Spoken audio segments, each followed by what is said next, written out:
आहे या ठिकाणी आपण उपस्थित राहत आहोत आणि तालुका कृषी अधिकारी सिद्धेश्वर मोकळे सर, मोहीम अधिकारी सतीश कपाळे सर, कृषी अधिकारी पुंडलिक माने सर, कृषी अधिकारी गजानन हुंडेकर सर, कृषी अधिकारी देशमुख मॅडम, मंडळ कृषी अधिकारी सतीश सावंत सर, कृषी अधिकारी सतीश लकडे सर, त्याचबरोबर राशी सीड्स कंपनीचे जिल्हा प्रतिनिधी शिरसाट सर, त्याचबरोबर पतंगे सर, त्याचबरोबर धनुका ॲग्रोटेक कंपनीचे जिल्हा प्रतिनिधी या ठिकाणी उपस्थित आहे।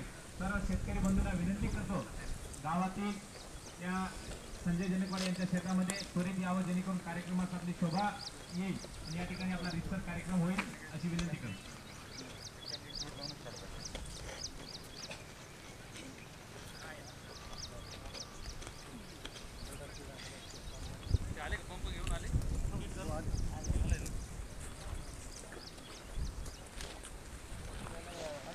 सर्व शेतकरी बांधवांना नमस्कार। आज मौजे नांदुसा तालुका नांदेड येथे आपण जिल्हास्तरीय गुलाबी बोंडअळी नियंत्रण कार्यशाळा तसेच कीटकनाशके फवारणी करताना शेतकऱ्यांनी काय काळजी घ्यायला पाहिजे याबाबत कार्यशाळा ठेवलेली आहे। त्या अनुषंगाने आज उपस्थित जिल्ह्याचे जिल्हाधीक्षक माननीय भाऊसाहेब बराटे सर, तसेच कृषी विज्ञान केंद्राचे शास्त्रज्ञ श्री डॉक्टर देविकांत सर, कापूस संशोधन केंद्राचे प्रमुख शास्त्रज्ञ डॉक्टर पांडागळे सर, तसेच डॉक्टर भेदे सर, तसेच उपविभागीय कृषी अधिकारी श्री कळसाहेब साहेब, तसेच तालुका कृषी अधिकारी, सर्व कृषी अधिकारी वर्ग आणि सर्व शेतकरी बांधव यांना नमस्कार करतो। आजच्या या कार्यक्रमाचा प्रमुख उद्देश हा आहे की सध्या जर बघितलं गेलं तर आपल्या नांदेड जिल्ह्यामध्ये जवळपास दोन मुख्य पिकं आहेत खरीप हंगामामध्ये, कापूस आणि सोयाबीन।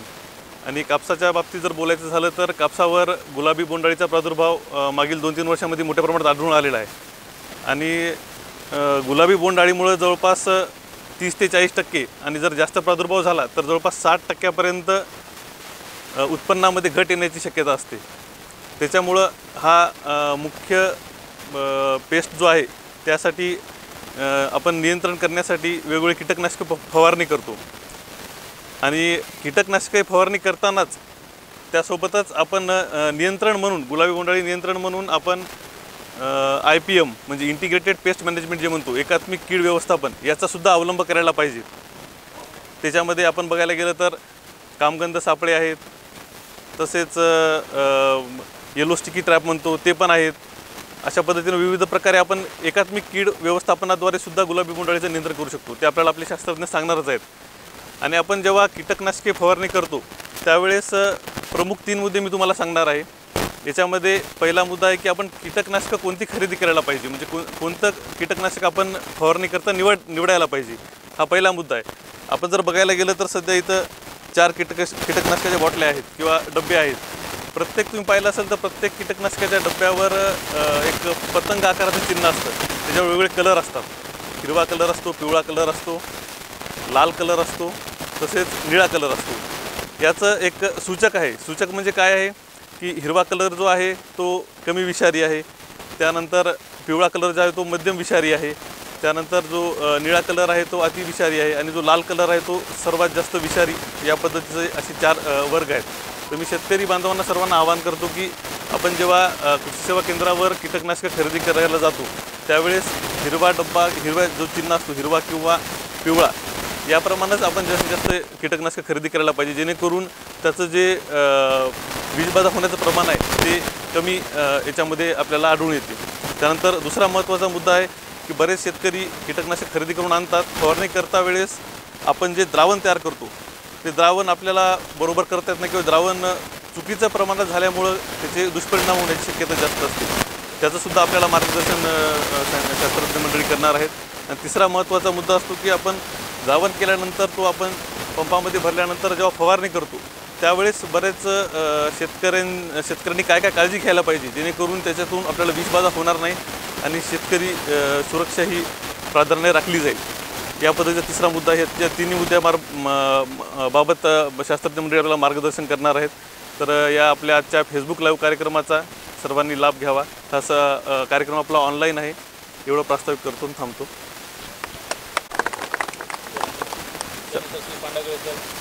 कीटकनाशक विषबाधा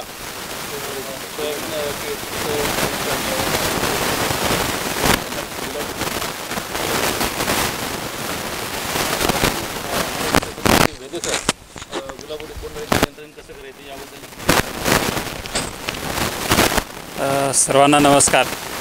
आपल्याला माहीतच आहे कपाशीवर आपल्या गुलाबी बोंडअळीचा प्रादुर्भाव मागच्या आपण 8-10 वर्षापासून पाहत आहोत.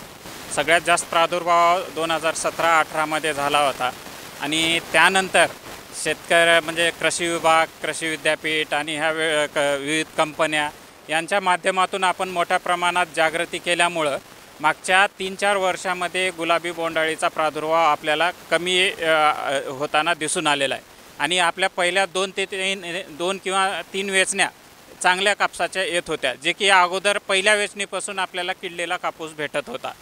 परंतु मागच्या 3-4 वर्षामध्ये आपण चांगल्या प्रकारे या गुलाबी बोंडअळीचं नियंत्रण करत आहोत आणि आपल्याला हे असंच पुढे ठेवायचं आहे. कारण की ही कीड जर काही दुर्लक्ष केलं तर या किडीचा प्रादुर्भाव आपल्याला वाढू शकतो. त्यामुळे आपल्याला या किडीच्या व्यवस्थापनासाठी आता सुरुवातीपासूनच जागरूक राहायला पाहिजे. आता हे गुलाबी बोंडअळीचा प्रादुर्भाव हे सुरुवातीला आपल्याला पीक जेव्हा फुलोऱ्याच्या अवस्थेत येतं त्यावेळेस आपल्याला सुरुवात होतो आणि त्यावेळेस ओळखण्याचं चिन्ह म्हणजे एक आपण जे फुलं अर्धवट उमललेले असतात किंवा उमलत नाहीत, ज्याला आपण डोमकळ्या म्हणतो, हे आपण सहजरित्या डोळ्यानं बघू शकतो आणि एकदा बोंड लागल्यानंतर ही अळी बोंडामध्ये शिरते आणि त्यानंतर आपल्याला या किडीचा प्रादुर्भाव लक्षात येत नाही किंवा दिसून येत नाही. म्हणून आतापासूनच आपण वेळेवर म्हणजे लक्ष द्यायला पाहिजे. आता यासाठी आपल्याला काय काय करायला पाहिजे हे महत्त्वाचं आहे. आता इथून सगळ्यात पहिली बाब म्हणजे आपण 2 ते 3 दिवसाला शेतामध्ये फेरफटका मारणं गरजेचं आहे. म्हणजे आपल्याला पिकाचं नियमित सर्वेक्षण करणं गरजेचं आहे आणि आपल्याला शेतामध्ये जे काही फुलं लागलेले आहेत त्यांचं निरीक्षण करायचं आणि त्यामध्ये जर आपल्याला काही जे फूल उमललेलं दिसत नाही किंवा बंद फूल आहे, ज्याला आपण डोमकळी म्हणतो, ते जर दिसली तर ते तोडून त्याच्यामध्ये जे अळी आहे त्याच्या सहित नष्ट करायचं आहे. नष्ट करायचं आहे म्हणजे काय करायचं, एकतर पुरून टाकायचं किंवा कीटकनाशक मिश्रित पाण्यामध्ये ते बुडवून त्या अळ्या मारायचं. म्हणजे ते असंच टाकून द्यायचं नाही. आपल्याला पहिली गोष्ट हे करायचं आहे. आणि दुसरी गोष्ट आहे कामगंध सापळे. या किडीसाठी जे कामगंध सापळे आहेत ते आपण लावायचं आहे आणि सर्वेक्षणासाठी 2 कामगंध सापळे आपल्याला लावायचं आहे. आणि जर आपण 8 ते 10 जर लावलं एकरी तर आपण ह्याच्यामध्ये सामूहिकरित्या पतंग आकर्षित करून याच्यामध्ये मारू शकतो. आपल्याला उपलब्धतेनुसार कमीत कमी 2 आणि जास्त 8 ते 10 कामगंध सापळे आपण शेतामध्ये लावू शकतो. आणि लावताना देखील आपण काय करायचं, हे पिकाच्या उंचीपेक्षा 1 फूट उंच लावायचं आणि याच्यामध्ये जे पतंग अडकतात आपल्याला 2-3 दिवसाला याच्यामध्ये जे पतंग अडकतील ते काढून मारायचं किंवा ह्याच्यामध्ये जे पडलेले पतंग असतात ते मरून जातात आपोआप. जर जे पतंग मेले नाहीत ते काढून ते मारायचं आहे आपल्याला. हे दुसरी गोष्ट आहे. म्हणजे एक आहे नियमित सर्वेक्षण, दुसरं कामगंध सापळे लावणं आणि मग पुढची जी आहे ते आपल्याला म्हणजे जे फवारणी करायचं आहे या किडीसाठी एक सगळ्यात प्रथम म्हणजे जैविकमध्ये जे आहे निंबोळी अर्क. जे घरच्या घरी आपल्या इथं जर निंबोळ्या उपलब्ध असतील तर 5% निंबोळी अर्काची फवारणी आपण करायची. त्यानंतर जे आहे ते जिथं ट्रायकोकार्ड उपलब्ध आहेत हे ट्रायकोकार्ड वापरायचं आहे. आणि ट्रायकोकार्ड हे जे आहे ते ह्या गुलाबी बोंडअळीची जी अंडी आहेत त्या अंड्यांना परोपजीवी करते, म्हणजे त्यांना अंडी अवस्थेतच नष्ट करते. आणि त्यानंतर शेवटचा पर्याय म्हणून जे आहे ते रासायनिक कीटकनाशकाचा वापर करायचा. आता रासायनिक कीटकनाशकाचा वापर देखील कुठलेही रासायनिक कीटकनाशक करायचे नाही आणि म्हणजे आवाढव्य खर्चसुद्धा करायचा नाही. एका वेळेस एकच कीटकनाशकाची फवारणी करायची. त्यामध्ये आहे एक प्रोफेनोफास म्हणून कीटकनाशक आहे, 50% घटक असलेलं आहे. ते कीटकनाशक 30 मिली 10 लिटर पाण्यामध्ये मिसळून वापर करायचा. किंवा इमामेक्टिन बेन्झोएट म्हणून आहे 5%, हे कीटकनाशक 4 ग्रॅम 10 लिटर पाण्यामध्ये मिसळून फवारणी करायचं. किंवा क्विनॉल्फास 25% आहे, हे जे आहे ते 20 मिली 10 लिटर पाण्यामध्ये. हे 3च कीटकनाशक सुरुवातीच्या अवस्थेमध्ये लक्षात ठेवा. यापैकी कुठल्याही एका कीटकनाशकाची फवारणी आपण करायची. आणि त्यानंतर मग जे आहे ते नंतरची जे फवारणी आहे ऑक्टोबर किंवा नोव्हेंबरमध्ये ते आपल्याला लॅम्बडा सायलोथ्रिन 5% हे कीटकनाशक आहे 6 मिली 10 लिटरला, किंवा सायपरमेथ्रिन 25% 4 मिली 10 लिटर पाण्यामध्ये मिसळून फवारणी करायचं. किंवा एखाद्या वेळेस आपल्याला शेतामध्ये जर रस शोषण करणारी कीड देखील असेल किंवा आणि बोंडाळी अशा दोन्ही प्रकारचे जर म्हणजे किडी असतील तर त्यावेळेस आपण थायामिथॉक्झान अधिक लॅम्बडा सायलोथ्रिन हे जे कीटकनाशक आहे 2.5 मिली 10 लिटर पाण्यामध्ये मिसळून फवारणी करायचं. किंवा प्रोफेनोफॉस अधिक सायपरमेथ्रिन हे मिश्र कीटकनाशक आहे याची फवारणी करायचं. हे जे 20 मिली 10 लिटरमध्ये फवारणी करायचं. याप्रमाणे आपण जर या गुलाबी बोंडाळीचं एकात्मिकरित्या व्यवस्थापन केलं तर निश्चितच पहिले म्हणजे डिसेंबरपर्यंतचा जो काही कापूस असेल आपल्याला निश्चितच चांगल्या प्रतीचा न किडलेला कापूस भेटेल. आणि नंतर जे आहे ते सगळ्यात महत्त्वाचं, जानेवारीच्या पुढे आपल्या शेतामध्ये कपाशीचं पीक ठेवायचं नाही, म्हणजे फरदड घ्यायचं नाही. हे जर केलं तर आपण पुढे देखील पुढच्या वर्षी किंवा त्यानंतर देखील या गुलाबी बोंडाळीचं चांगल्या प्रकारे व्यवस्थापन करू शकतो. धन्यवाद सर. त्यानंतर श्री पांडगळे सरांना मी विनंती करतो की कीटकनाशक फवारताना घ्यावयाची काळजी, बीजबाधा प्रतिबंधात्मक उपाययोजना व सोयाबीन. आता डॉक्टर भेदे साहेबांनी आपल्याला कपाशीमध्ये गुलाबी बोंडाळीचं व्यवस्थापन कसं करायचं आहे, किंवा व्यवस्थापन म्हणजे फक्त कीटकनाशक एकमेव वापरणे हा एकमेव पर्याय नाही, तो शेवटचा पर्याय आहे. त्याच्या अगोदरचे दुसरे 3 पर्याय आपल्याला सांगितले. परंतु काय होत असतं की अजाणतेपणा किंवा पटकन रिझल्ट मिळावा ह्या अपेक्षेनं आपण कीटकनाशकाकडे वळतो. परंतु गुलाबी बोंडाळीचं जेव्हा व्यवस्थापन करायचं आहे तर कुठल्याही फक्त कीटकनाशकावर अवलंबून राहता येणार नाही. सगळं केलं तरच आपल्याला आपण त्याचं नीट मॅनेजमेंट करू शकतो. अन्यथा पुन्हा पुन्हा फवारण्या करण्याने खर्च वाढणार आणि त्याचा परिणाम असा होणार की कीटकनाशक आपण पुन्हा पुन्हा वापरणार आणि कीटकनाशक जास्तीचं वापरल्यामुळं किंवा वापरताना काही जाणतेपणी अजाणतेपणी काही चुका होतील आणि त्याच्यामुळं दुर्दैवानं काही अघटित अनपेक्षित घटना घडू शकतात. आपल्याला कल्पना आहे मागच्या 2-3 वर्षाखाली आपल्या शेजारच्या यवतमाळ जिल्ह्यामध्ये अशा काही दुर्दैवी घटना झाल्या. त्याचा परिणाम आपल्या कुटुंबावर जो होतो तसं काही नंतर आपल्याकडे होऊ नये याच्यासाठी काळजी घेणं हे सगळ्यात जास्त महत्त्वाचं आहे. आणि त्याच्यासाठी कीटकनाशक वापरताना काय काळजी घ्यायची ही बाब अतिशय महत्त्वाची येते. त्याच्यामध्ये कीटकनाशक खरेदी करताना काय करायचं आहे, कीटकनाशक फवारणीसाठीचे उपकरणं किंवा जे काय आपण पंप वापरतो त्याची काय काळजी असावी. तिसरी बाब येते फवारताना काय करायचं आहे, फवारणी झाल्यानंतर काय करायचं आहे. 4 घटक आपण चर्चा करणार आहोत. खरेदी करताना काय करायचं आहे, एक बाब एडीओ साहेबांनी आपल्याला सांगितली की विविध त्रिकोण त्या कीटकनाशकाच्या डब्यावरती असतात. शक्यतोवर हे अशा प्रकारचे त्रिकोण आपल्याला त्या डब्यावरती मिळतात. तर शक्यतोवर आपल्याला हिरवा त्रिकोण असणारे आपल्याला कीटकनाशक घ्यायचे. कीटकनाशकाच्या त्या विषारीपणामध्ये सगळ्यात कमी विषारी म्हणजे हिरवा. मी कमी म्हणतो आहे, विषारी आहे परंतु कमी. आणि सगळ्यात जास्त विषारी हा लाल. म्हणून आपल्याला लालकडे जायचं नाही, याची खरेदी आपल्याला करायची नाही, याचा वापर करायचा नाही, घरी आणून आपल्याला हे आपल्या घरी ठेवायचं नाही आहे. ओके. मग कीटकनाशक कोणतंही आहे, कुठलंही रसायन हे कीटकनाशक आहे, ते वापरताना काळजी घेताना सगळ्यात एक पहिली गोष्ट आपल्याला कुठल्या पिकासाठी हे कीटकनाशक घ्यायला सांगितलं आहे, त्या तो कीटकनाशक त्या पिकाला शिफारस केलेलं आहे काय, त्या पिकासाठी चालते काय हे बघणं. कारण बऱ्याच वेळेला असं व्हायलं आहे की न चालणारं कीटकनाशक आपण घेतो आहे आणि काहीतरी कॉम्बिनेशन करतो आहे आणि दुर्दैवानं पिकावरती त्याचा विपरीत परिणाम व्हायला आहे आणि त्यापासून नुकसान व्हायलं आहे. त्याच्यामुळे ते कीटकनाशक आपल्या पिकासाठी चालतं आहे काय हे निश्चित करणे खरेदी करताना आणि त्याच्यानंतरच त्याची खरेदी करायची. आणल्याच्या नंतर शक्यतोवर घरामध्ये याची साठवणूक करायची नाही, मुलांपासून दूर करायची. पर्यायच नसेल तर मुलांपासून दूर केली गेली पाहिजे. आणि याच्यानंतर आपण शेतात वापरताना पुन्हा एकदा खात्री करणे, कीटकनाशक वापरताना पुन्हा खात्री करायची आहे की आपण ज्या पिकासाठी कीटकनाशकाची खरेदी केली आहे त्याच पिकाला वापरतो आहे. नाहीतर बऱ्याच वेळा असं झालं आहे की तणनाशकाच्या बाबतीत विशेषतः की तणनाशक आपण खरेदी केलं एका पिकाचं आणि वापरलं दुसऱ्या पिकाला, किंवा अजाणतेपणे आपल्याकडे दोन्ही तणनाशक आहेत. अ बाटली वापरायच्या ऐवजी त्या पिकाला ब वापरली आणि सगळं पीक जळून गेलं. त्याच्यामुळे असंही दुर्दैवानं आपलं नुकसान होऊ नये. आता याच्यापुढे फवारणी करताना काय काळजी घ्यायची आहे. एक, आपला पंप हा तणनाशकाचा आणि कीटकनाशकाचा पंप वेगळा असावा. दुसरं, फवारणी करतानाचा जो पंप आहे त्याला कुठेही लिकेज नसावं, पाणी गळणारं नसावं.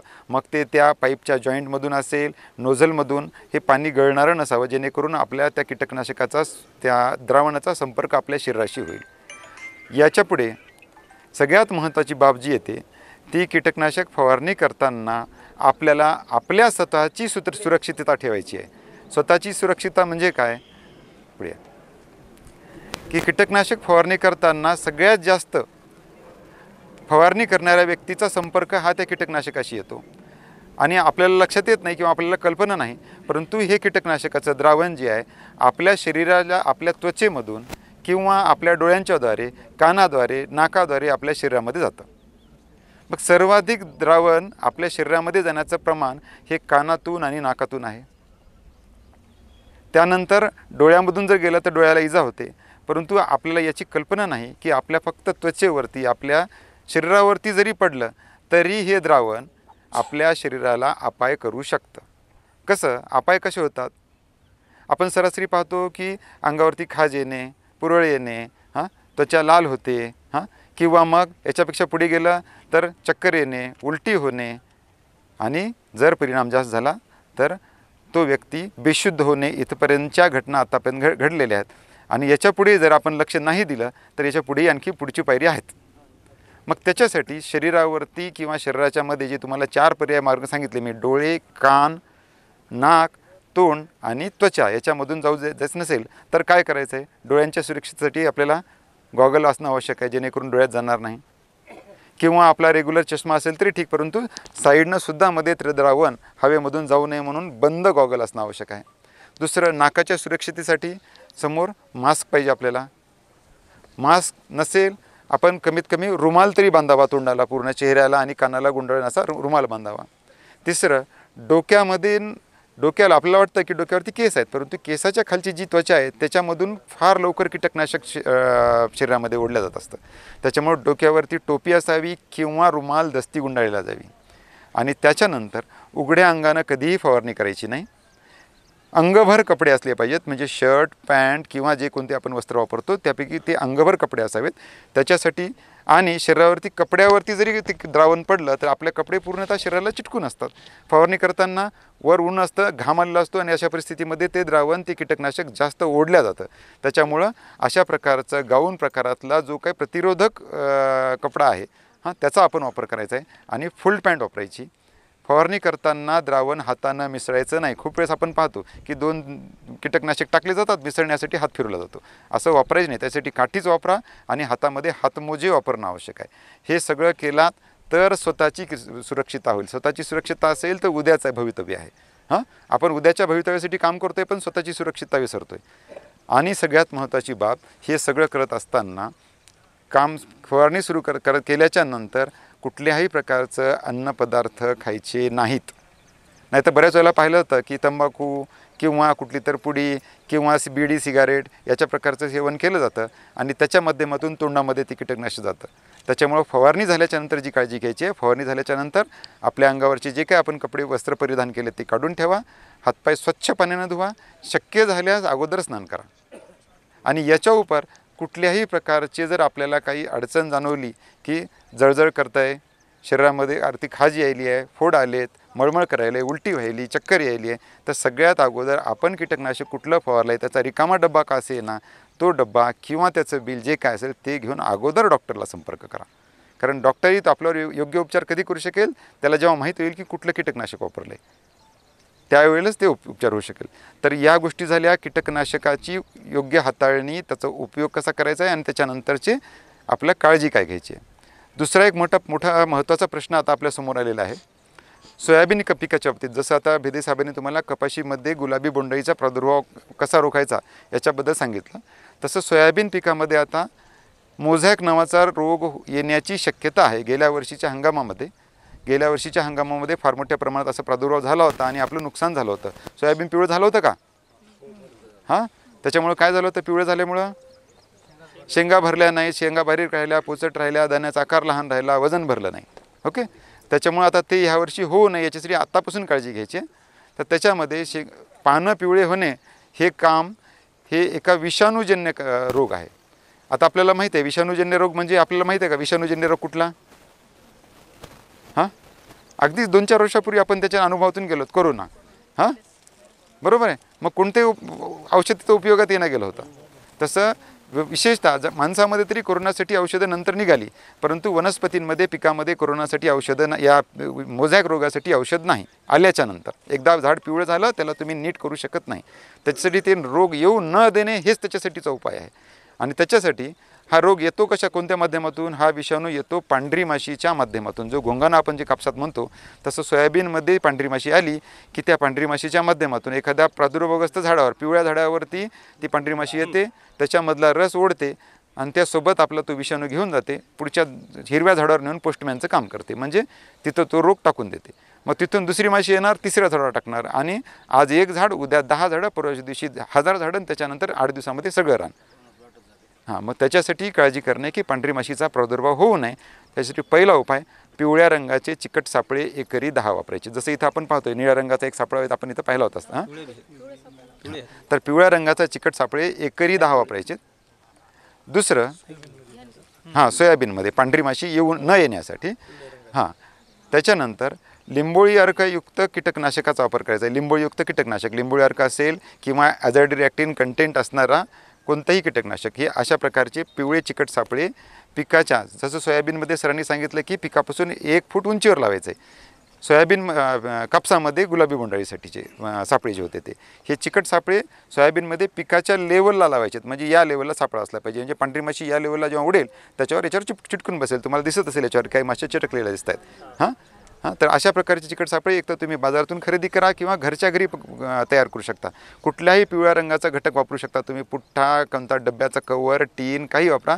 त्याच्यावर चिकट घटक कुठलाही लावा. ग्रीस असेल, एरंडेल तेल असेल किंवा बाजारातून विकत आणलेलं कोणताही चिकट पदार्थ अशा प्रकारचं लावा, जेणेकरून आपण याचं व्यवस्थापन योग्य प्रकारे करू शकू. आता याचा शेवटचा भाग आहे की कीटकनाशक कोणतं वापरायचं. ओके, तर कीटकनाशक कोणतं वापरायचं याच्यामध्ये आपल्याला एक कीटकनाशक आहे ॲसिटामिप्रिड अधिक बीटासायलोथ्रिन बायफेन्थ्रिन. याचं प्रमाण 150 मिली प्रति एकर या प्रमाणामध्ये आपल्याला हे वापरायचं आहे. तर याची फवारणी आपण पांढरी माशी दिसताच याची फवारणी करायची.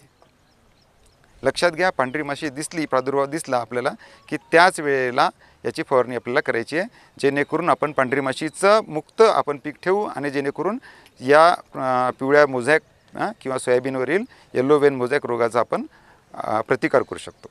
धन्यवाद. विज्ञान केंद्र पोखर्णी येथील वरिष्ठ शास्त्रज्ञ डॉक्टर देविकांत देशमुख सरांना विनंती करतो त्याची कृषी शेतकऱ्यांची परिस्थिती, शेतीची सद्य परिस्थिती याविषयी मार्गदर्शन करा. माईक निकाल. सर्वांना नमस्कार. शेतकरी बांधवांना मी सर्वप्रथम जिल्हा कृषी विकास अधिकारी जिल्हा परिषदचे बेतीवर साहेब आणि आमचे मार्गदर्शक भाऊसाहेब बराटे सर, जिल्हाधीक्षक कृषी अधिकारी आणि सर्व कृषी अधिकारी बांधवाचं मी अभिनंदन करतो. कारण हा कार्यक्रम थेट बांधावर तुम्ही ठेवलात आणि ज्याची शेतकरी बांधवासाठी अतिशय काळाची गरज झालेली आहे की हे सर्व कृषी विस्ताराचे मार्गदर्शनाचे कार्यक्रम बंद हॉलमध्ये न नसता जर आपण थेट बांधावर घेतले तर निश्चितच एक त्याचा चांगला संदेश महाराष्ट्रभर जातो. त्याबद्दल या सर्व टीमचे आभार मानतो. बराचसा भाग आमच्या भेदे सर आणि पांडागळे सरांनी कव्हर केलेला आहे. पण जनरल आम्ही जे कृषी विस्तारामध्ये 15-16 वर्षापासून आहे, तर आम्ही यावर्षी असं बघायला होतं की गुगल आणि यूट्यूबवरचे मार्गदर्शन बघून स्वतः शेतकरी हे मार्गदर्शक व्हायले आणि त्यामुळं एक संदेश असा चालला की ते सेल्फ मेडिकेटेड जसं म्हणतो आपण की लक्षणं दिसलं तर औषधं कृषी सेवा केंद्रावर घेणं आणि त्याबद्दल त्याची फवारणी करणं, त्याची कम्पॅटिबिलिटी बघायची नाही. म्हणजे एक औषध दुसऱ्यामध्ये मिक्स करता येते काय हे तक्ता बघणं अत्यंत आवश्यक आहे. लेबल क्लेम जसं सरांनी सांगितलं अत्यंत वाचणं आवश्यक आहे. पण हे ट्रेंड फार आला आहे आणि आपली जी निष्ठा, आपला विश्वास कृषी सेवा केंद्रावरती आहे तो सुद्धा बऱ्याच प्रमाणात हानिकारक आहे सध्याच्या परिस्थितीमध्ये. कारण मी असं म्हणतो की त्यासाठी कृषी विद्यापीठ आहेत, कृषी विज्ञान केंद्र आहेत. आम्ही वेळेचं बंधनसुद्धा तुम्हाला नाही. पिकाचं एखादं लक्षण रोगाचं, किडीचं दिसल्यानंतर आपण डायरेक्ट आमच्याशी संपर्क साधून त्या पद्धतीनं पिकाचं नियोजन करायचं. दोन्ही सरांनी जे सांगितलं जे पण मुख्य धोका इथं होतं सर की आजही फवारणी करताना शेतकरी हे चिन्ह बघत नाहीत. साहेबाला माहीत आहे, जिल्हा अधीक्षक कृषी अधिकारी साहेब, आम्ही जेव्हा डायरेक्ट प्रत्यक्ष विजिटला गेलोत मासिक चर्चा सत्राच्या वेळेस, त्या शेतकऱ्याला कॉम्बिनेशन काही माहीत नव्हतं, पण ते फवारणी चालू होती त्याची. तज्ज्ञांना असं सांगितलेलं आहे की किडीचा प्रादुर्भाव रोगाचा कमी असल्यानंतर हिरव्या कलरपासून सुरुवात करायची, नंतर निळा घ्यायचा, नंतर आंबर कलर घ्यायचा आणि शेवटी रेड कलर, लाल कलर घ्यायचा. पण आपण काय करतो, सेल्फ मेडिकेटेड असल्यामुळं स्वतःच तज्ज्ञ आपण सुरुवात काय करतो, लालपासून करतो आणि शेवट कुठं करतो, हिरव्याकड. मग त्यासाठी तज्ज्ञाचं मार्गदर्शन, जसं जीवनामध्ये योग्य मार्गदर्शन, जीवनाची वाटचाल दाखविण्यासाठी गुरुची आवश्यकता असते, तसं शेतीमध्ये सुद्धा तज्ज्ञाची आवश्यकता आहे. तर त्या तज्ज्ञाच्या मार्गदर्शनाचा, संशोधन संस्थेचा आपण मार्गदर्शनाचा लाभ घ्यावा अशी विनंती करतो. आणि मुख्य धोके फवारणी करताना असे होतात की आपण जेवताना काय करतो, आजही फवारणी केल्यानंतर फवारणी आपण उपाशीपोटी करतो. माझी विनंती आहे शेतकरी बांधवांना की आपण न्याहारी नाश्ता जेवण करूनच फवारणीला जावं. ज्या लोकांना शुगर आहे, साखरा रोग ज्याला म्हणतो, BP आहे, त्यांनी फवारणी करू नये. ज्यांना दृष्टीदोष आहे, ज्यांना कमी दिसते, ज्यांना रातआंधळेपणा आहे, दिवस आंधळेपणा आहे, अशक्त लोक आहेत, कुपोषित आहेत, महिला आहेत, सुशिक्षित बेकार लोक आहेत, आता नोकऱ्या नसल्यामुळे मुलंसुद्धा घरी आहेत, आपण फवारणीचं काम करतो त्यांनासुद्धा देतो. पण त्याची पूर्ण फिजिकल शारीरिक स्थिती बघून, कुठलं बॅकग्राऊंड रोगाचं आहे का ते बघून त्याला फवारणी करण्यासाठी द्या. उपाशीपोटी फवारणी करू नका. या टप्प्यानुसार, रंगानुसार आपण फवारणी करायची आहे. किडीची अवस्था कोणती आहे, रोगाची अवस्था कशी आहे. यावेळेस काय झालं, सोयाबीनवर आता क्लोरोसिस बी रोग पडलेला आहे, ग्रीन मोजॅक आणि येल्लो मोजॅकसुद्धा आला आहे. याचा बारकाईनं अभ्यास करण्यासाठी, म्हणजे झालेली कमतरता सूक्ष्म मुळे आहे की रोगामुळे आहे, यासाठी तज्ज्ञाचं मार्गदर्शन आपण घ्यावं. जेवण केल्यानंतर फवारणी जेव्हा आपण करतो, औषधाचे डबे तिथंच आपण टाकतो. आम्ही प्रत्येक वेळेस सांगतो की औषधाचे डबे खोल खड्डा करून आपण तिथं पुरून टाकावेत. औषधाचे डबे तिथंच टाकता. पाऊस येतो, पावसानं ते डबे उघड्या विहिरीमध्ये वाहत जातात. पाणी कॉन्टॅमिनेटेड विहिरीचं होते, विहिरीचं तेच पाणी आपण पिण्यासाठी घेतो. एक तर जलचर प्राणी पाण्यामधले मरतात, तेच पाणी आपण पितो. ढोरंसुद्धा तेच पळतात आणि तिथून मोठी दुर्घटना सुरू व्हायला सुरुवात होते. अशा छोट्या छोट्या आपण गोष्टीचं पालन करा. 2-3 दिवसामध्ये पावसाचा अंदाज आहे, त्यावेळेस स्वतःचा लायसन्स काढलेलं जे वाहन आहे, वाहनाचा परवाना ते सोबत ठेवा. ओढा नाला मोठा पाऊस असताना पार करू नका. विजा चमकू लागले तर विद्युत उपकरणं बंद करा. अशा छोट्या छोट्या गोष्टी घ्यायच्या आहेत. पाऊस मोठा आला तर कच्च्या घराखाली थांबू नका, म्हणजे कोणाचं नशीब आपण सांगू शकत नाही, झाड पडून सुद्धा मृत्यू होऊ शकते. तर या छोट्या छोट्या गोष्टीचा अवलंब करून आपण खरीप पिकाचं व्यवस्थापन करा. जैविक निविष्ठा वापरताना फार महत्त्वाची काळजी घेणं आहे. जसं रासायनिक सांगितलं, जैविक निविष्ठासुद्धा ट्रायकोडर्मा, मेटॅरिझम आणि इतर ज्या गोष्टी आहेत त्यांचंसुद्धा इन्फेक्शन माणसाला होतं. ते वापरताना आधी रासायनिक निविष्ठा वापरायच्या, 8-10 दिवसानं जैविक निविष्ठा वापरायच्या. प्रत्येक निविष्ठा वापरल्यानंतर साबणीचा चुरा किंवा साबणीनं हात धुवायचं, काळ्या मातीनं हात धुवायचं. हे सगळे निविष्ठा खोल खड्ड्यात नेऊन पुरून टाकाव्यात, त्याची पावती ठेवावी. कम्पॅटिबिलिटी काय आहे, म्हणजे कोणतं औषध कशासाठी जमते. आपण काय करतो, आळस म्हणून फवारणीमध्ये 2-2, 3-3 औषधं एकत्र मिक्स करतो, कॉकटेल, आणि त्याच्यात टॉनिक मिक्स करतो. हे जनरल परंपरा आहे. बुरशीनाशक, कीटनाशक, एक औषध आणि वाढीचं औषध एवढं मिक्स करतो. विद्यापीठानं तसं सांगितलेलं नाही. पुन्हा तंबाखू खाणं, सिगरेट, बिडी या गोष्टी टाळायच्या आहेत.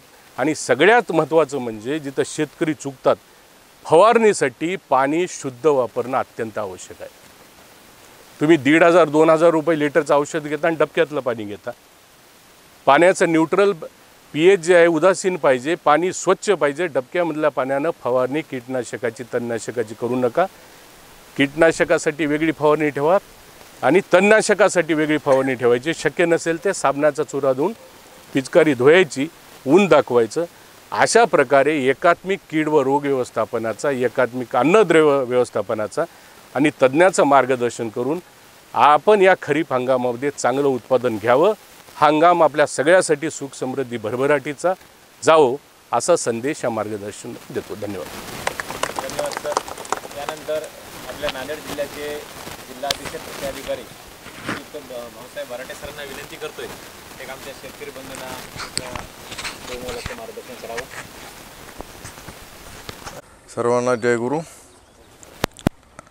खरं तर उन्हामध्ये अशा पद्धतीने पदाधिकारी एकत्र येणं, शास्त्रज्ञ एकत्र येणं, शेतकरी एकत्र येणं, अधिकारी एकत्र येणं आणि शेतकऱ्यांसाठी चर्चा करणं ही फार अत्यंत महत्त्वाची गोष्ट आहे.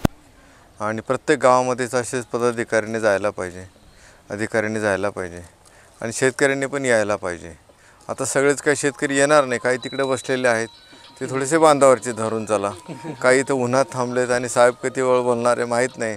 पण असू द्या, आपल्याला शेतात जाऊन शेती किडीचा अभ्यास केल्याशिवाय आणि योग्य पद्धतीचं कीटकनाशकं वापरल्याशिवाय किंवा कमी खर्चाचे कीटकनाशकं वापरल्याशिवाय किंवा अभ्यास केल्याशिवाय आपल्याला शेती करणं शक्य होणार नाही. अभ्यास न करता केलेली शेती ही जी आहे ती शेती थोडीशी आता परवडेल असं भाग नाही आहे.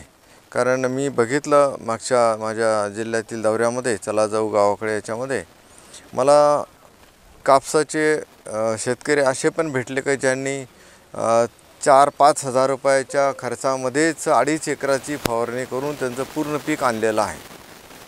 आणि असे पण शेतकरी भेटले की त्यांनी 34,725 रुपये, एवढा आकडा मी याच्यासाठी सांगतो की लोह्यातला आपला शेतकरी एच.डी.ओ. साहेबांना माहिती आहे, त्यांनी 34,725 रुपये खर्च एका हेक्टरी केला. 2 हेक्टर क्षेत्र होतं, साधारणतः 70,000 रुपये खर्च झाला आणि तो शेतकरी स्वर्गवासी झाला, आत्महत्या त्यांनी केली. म्हणजे आपल्याकडे 2 गोष्टी आहेत, कापूस तेच आहे, हंगाम तोच आहे, ज्ञान तेच आहे. ज्ञान न स्वीकारल्यामुळं आमचा खर्च किती वाढतो आहे बघा. आणि जिल्ह्यात 2 लाख हेक्टरमध्ये जर आम्ही फक्त हेक्टरी, आमच्या विद्यापीठांना आम्ही विचारलं, विद्यापीठाचं असं म्हणणं आहे की 10,000 ते 12,000 रुपये हेक्टरी फक्त खर्चमध्ये 2.5 एकरामध्ये आपला खर्च करून आपण त्याचं पूर्ण पीक हे काढू शकतो. बरोबर आहे. म्हणजे 10-12,000 कुठं, 30,000 कुठं, 25,000 कुठे, ही फार मोठी तफावत आहे. अज्ञानाचं हे फार मोठं प्रतीक आहे. आणि त्यामुळं आम्ही जर समजा हेक्टरी ह्या जिल्ह्यातील 15,000 रुपये, 10,000 रुपये जर 2.5 एकराची जर वाचू शकलो, 2 लाख हेक्टरचं करू शकलो, तर 15,000 2 लाख हेक्टरचे किती होतात? 300 कोटी रुपये होतात. किती? 300 कोटी रुपये. म्हणजे 300 कोटी नुसते याच्यातून होतात. सोयाबीनचं तसंच आहे. अशा पद्धतीने करोडो रुपये वाचवण्याची क्षमता ह्या ज्ञानामध्ये आहे. आणि दुसरी गोष्ट सगळ्यात महत्त्वाची म्हणजे आता खताच्या बाबतीमध्ये आपल्याला कल्पना असेल नसेल की जे काही खतं आपल्याला मिळतात त्या खताच्या पाठीमागं मोठ्या प्रमाणात सबसिडी कंपन्याला दिली जाते.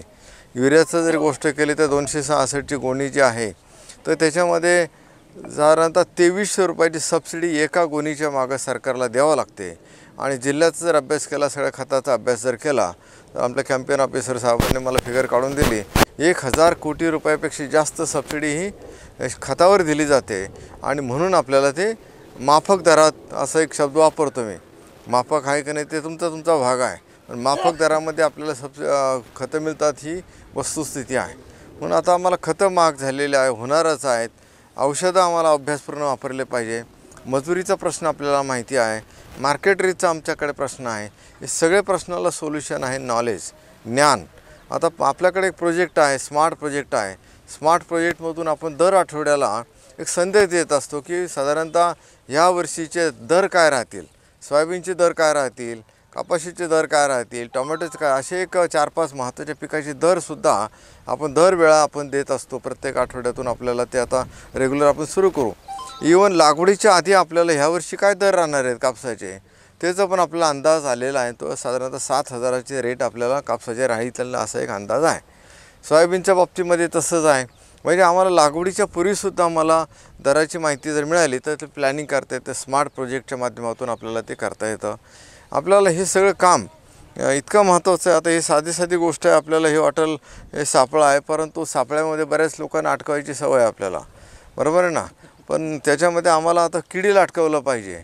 आता खरं आहे का नाही, तर किडीला जर अटकवलं तर, कारण ही किडी काय करते, शास्त्राने तुम्हाला सांगितलं बघा, हम दो हमारे दो आहे. आता मग यांचं तसं नाही, हम दो हमारे 200, 250, 300, 400 असं यांचा प्रकार आहे. यांची मेहनत जास्त आहे. आणि ज्या हवामान जर बरोबर असेल तर 600पर्यंत करतात. 600 अंडी देतात. ते आपलं आयुष्य 25 वर्षाचं समजा एक पिढी बदलते बरोबर ना. त्यांची पिढी मात्र 28 दिवसामध्ये कंप्लीट होते. 28 दिवस म्हणजे साधारणतः पूर्ण पिकाच्या लाईफ सायकलमध्ये 4-4 पिढ्या त्यांच्या तयार होतात. आणि तुम्ही जर याचा गुणाकार जर केला तर मी एकदा या ठिकाणी वाचलं, ती आळी एवढ्या लांबीची असते बघा. आणि मग 2.5 एकरामध्ये आळ्या जर गोळा केल्या, कल्पना करा, आणि सगळ्या जर आळ्या जर एकमेकासमोर जर ठेवल्या सरपंच आहे, तर आपल्याला पृथ्वीला वेढा घालतील एवढी लांबीच्या आळ्या त्या तयार होतात. किती? आता हे तुम्ही म्हणणार हे साहेब भीती दाखवता तर काय, ते तुम्हाला मी आजचे जागृत करतो का बाबा हे निसर्गाने त्यांना देण्यात आलेली ताकद आहे. मग त्यांच्यामध्ये अंडी आहे, आळी आहे, पतंग आहे आणि कोश अवस्था आहे. मग याच्यामधले 4 अवस्थापैकी एक महत्त्वाची अवस्था कोणती ज्याच्यात आपण नियंत्रण करतो, ती आळी अवस्था आहे. आळी अवस्था आणि आता याच्यामुळं पतंग अवस्था आपल्याला एक नियंत्रण करता येते. आळीमध्ये पण त्याच्यामध्ये प्रकार दिले, काच जसं साप टाकतो तसं त्याच्यामध्ये पण असे कवच कुंडले जे तयार होतात 4थ्या-5व्या अवस्थेमध्ये, आणि मग त्याला कुठलंही कीटकनाशक काम करत नाही. आणि आता असं झालं की क्रांती साहेब होते आम्हाला, ते CISR नागपूरला, ते मला त्यावेळेस सांगायचे, साहेब ह्या कीटकनाशकाच्या साठी प्रतिकारक क्षमता जवळपास 400 किडीमध्ये तयार झालेली आहे. म्हणजे अशी याच्यामध्ये पण हे काहीच करत नाही त्याला, ते किडीमध्ये अशी प्रतिकारक क्षमता तयार झाली का याला त्याचा काही परिणाम होत नाही. आता तुम्ही म्हणणार मग साहेब कोणतं कीटकनाशक आहे की ज्याच्यामध्ये प्रतिकारक क्षमता तयार नाही झाली, तर ते जे काय आता हे झाडं दिसतात ना लिंबाचे, तर लिंबाचे झाडे हजारो वर्षापासून आहे, त्याच्यामध्ये प्रतिकारक क्षमता तयार झालेली नाही आणि होऊ पण शकत नाही, कारण निसर्गाने दिलेलं आहे. पण ते स्वस्त आहे, फुकट आहे म्हणून आपण ते वापरत नाही. तर माझी आपल्याला अत्यंत विनंती आहे की बाबा ते 5% लिंबोळी अर्क तुम्ही वापरा. 3 फवारण्या त्या लिंबोळी अर्काच्या केल्याशिवाय कीटकनाशका विकणाऱ्या दुकानदाराचं तोंड बघायचं नाही. काय म्हटलं मी? तोंड बघायचं नाही. तुम्ही आधी लिंबाचं तोंड बघा, 5% लिंबोळी अर्क मारा. ते नाही त्याच्यातून थोडंसं आपल्याला वाटलं हे लावा, चिकट सापळे लावा. सापळा पिकं मला जिथं 2-4 झाडं दिसले ते आंबडीच्या वगैरे, ठीक आहे, पलीकडे आहे बघा, आंबडी लावा, चवळी लावा. आता जर इथं चवळीचं झाड जर असतं ना, तुम्हाला मी खात्रीपूर्वक सांगतो की इकडं 10 फूट आणि इकडं 10 फूट एकही किडी तुम्हाला दिसली नसते. मी स्वतः पाहिलेलं आहे फील्डमध्ये. 31 वर्षामध्ये मी 10 जिल्ह्यामध्ये करोडो शेतकऱ्यांना भेटलो बघा. करोड्समध्ये माझं शेतकऱ्याचा कॉन्टॅक्ट करोड्समध्ये आहे. तर त्या ठिकाणी तुम्हाला खात्रीपूर्वक सांगतो की त्या जे चवळीचं झाड असतं तर त्या चवळीच्या झाडावरती सगळ्या किडी गेल्या असत्या. कारण चवळी कसं आहे, नाजूक आहे, कमकुवत आहे, लुसलुशीत आहे, मग त्याच्यावर अटॅक केला असता. मग तिथंच मित्र त्या जे काही ह्या किडीला खाणारे किडी जे आहे त्याला आपण काय म्हणतो, मित्रकिडी. मित्रकिडीला सोपं झालं असतं, कारण शत्रू एका ठिकाणी जर सापडले तर मित्राला सोपं होतं का अवघड होतं? सरपंच साहेब, तुमचे सगळे शत्रू जर एका ठिकाणी सापडले आणि त्यांना जर म्हणजे असं आहे, शेतामध्ये पण तीच परिस्थिती आहे. शेतामधले आमचे जे काही शत्रू आहेत, जे शत्रुकिडी आहे, एकाच ठिकाणी जर असेल तर त्याच्यावरती येणाऱ्या मित्रकिडीला सोपं काम होईल. मग तो काय ढेकण्या येतो, ढेकण्यात तिथं त्याची खाण्याची क्षमता चांगली आहे. दिवसभरामध्ये 25-30 ते मावे खातो, बरोबर ना, का जास्त खातेच आहे, म्हणजे एवढ्या खाणारी क्षमता त्याच्यामध्ये आहे. मग हे काम आपल्याला केलं पाहिजे. आज कोणी शोधलं हे कीटकनाशक? पॉल मुलर नावाच्या शास्त्रज्ञाने 1939 साली, म्हणजे अजून 100 वर्ष झाले नाही त्याला, तर त्यांनी हे कीटकनाशक शोधले. दुसऱ्या महायुद्धामध्ये दिले ते आणि युद्ध संपल्यानंतर आपल्याकडे आले शेतीमध्ये. त्याच्यापूर्वी पिकं घेत नव्हते का शेतकरी? घेत होते, परंतु नियंत्रण निसर्गामध्ये होतं. ते आम्हाला तो अभ्यास आपण केला पाहिजे. लिबेक नावाच्या शास्त्रज्ञाने NPK शोधलं आणि नंतर मग 16 मायक्रोमीटर शोधले आणि मग ते शास्त्रज्ञांनी परत आत्महत्या केली. मला वाटतं का फार मोठा चुकीचा शोध लावला आणि लोकांना शेतीच्या याच्यामध्ये सगळेच या NPKच्या मागे लागले. म्हणून आता नैसर्गिक शेतीचं आम्हाला काम केलं पाहिजे. नैसर्गिक शेतीचं 50,000 एकरमध्ये आपल्याला काम करायचं आहे. मी आता दिल्लीला मागच्या आठवड्यात जाऊन आलो. सिक्कीमसारखं राज्य, मिझोरामसारखं, नागालँडसारखं, त्रिपुरासारखं राज्य, त्या ठिकाणी वेगवेगळे जे काही पिकं होतात, म्हणजे त्या ठिकाणी होणारं तुमचं लिची असेल किंवा त्या ठिकाणी पायनॅपल असेल किंवा त्या ठिकाणी होणारं हळद असेल किंवा त्या ठिकाणी होणारं आलं असेल, हे सगळं सेंद्रिय केलं बघा. आणि सेंद्रिय मालाची आज सगळ्यांना गरज आहे, कारण सगळ्याला आरोग्याची काळजी आहे. आरोग्य सध्या बिघडलेलं आहे, म्हणून ते सेंद्रिय मालाला सुद्धा जायला पाहिजे. आपल्याला ठिकाणी गट पण तयार केले पाहिजे. जिल्ह्यामध्ये आम्हाला 400 गट तयार करणं, 40 कंपन्या तयार करणं, त्याचं नोंदणी करणं, त्याला सर्टिफिकेट करणं. का नाही तर प्रत्येकजण म्हणलं माझं सर्टिफिकेट आहे, कोणी त्याच्यात वशिला पण लावेल का बाई सर्टिफिकेट म्हणून द्यावं. तसं नाही, याचे रेकॉर्ड ठेवलं जातं, लिहिलं जातं, फोटो काढले जातात आणि 3 वर्षानंतर त्याला सर्टिफिकेट दिलं जातं. तो कामसुद्धा आमच्या जिल्ह्यामध्ये करायचं आहे. आमच्या जिल्ह्यामध्ये खरं तर जे काही प्रमुख पिकं आहेत त्याच्यामध्ये तुमचं हरभरा असेल, तूर असेल, हळद असेल, इवन ऊस. आपल्या शेजारच्या जिल्ह्यामध्ये लातूरमध्ये 1400 हेक्टरमध्ये सेंद्रिय ऊस त्यांनी पिकवला आहे. आता त्यांची नोव्हेंबरमध्ये सेंद्रिय हे येऊ राहिले बघा मार्केटमध्ये. स्वर्गीय विलासराव देशमुख साहेबांच्या कारखान्यांनी ती 21 कारखाना मी मुंबईच्या दिल्लीच्या प्रदर्शनात बघितलं. तिथं सेंद्रिय त्या ठिकाणी आता साखर पण यायला लागलेली आहे.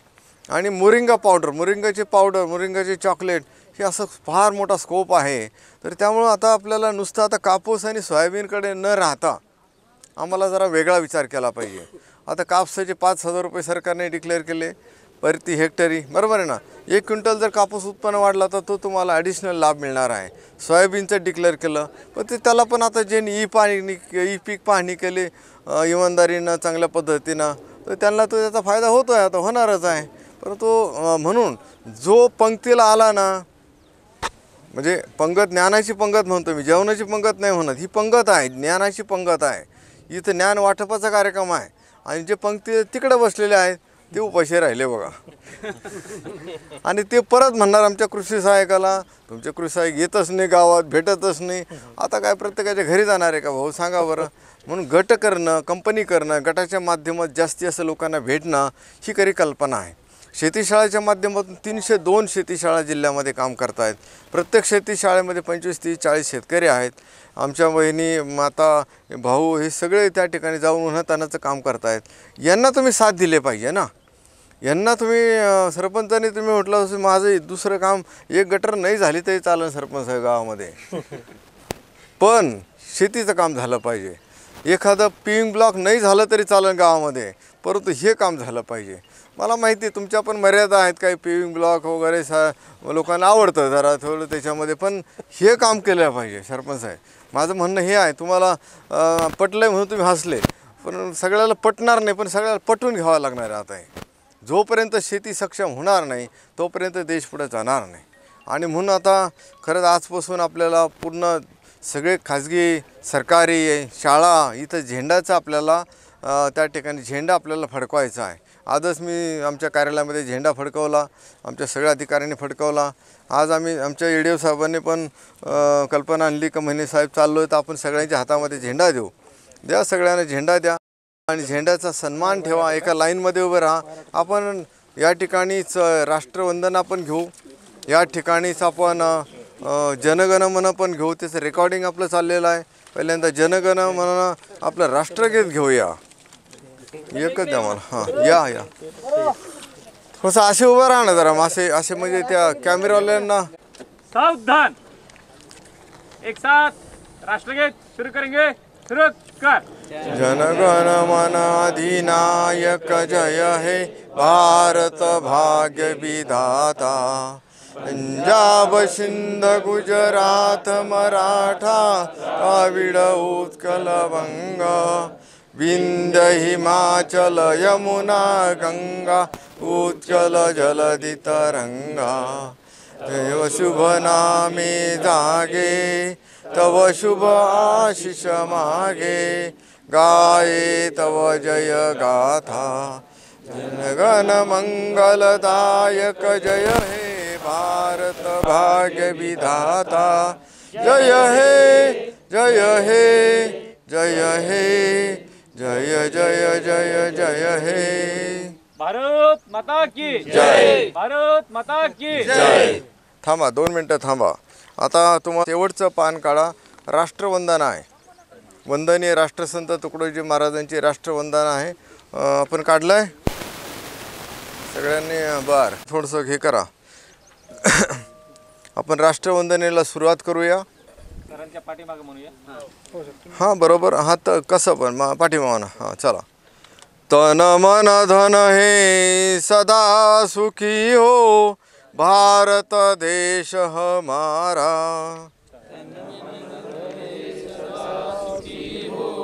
भारत देश सभी धर्मारू पंथ पक्ष को दिल से रहे प्यारा।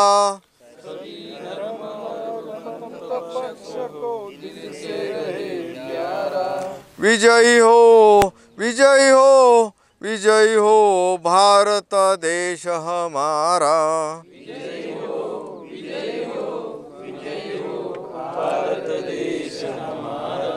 निर्भय हो यह देश की माता मंगल कीर्ति कराने।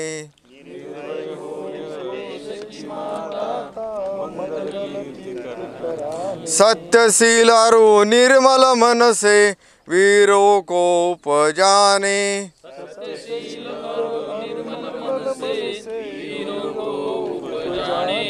सद्गुणी हो यह देश की जनता जीवन सुख सजवाने।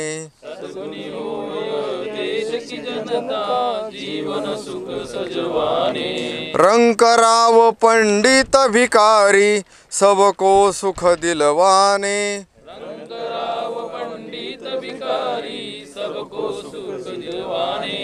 विजय हो विजय हो विजय हो भारत देश हमारा।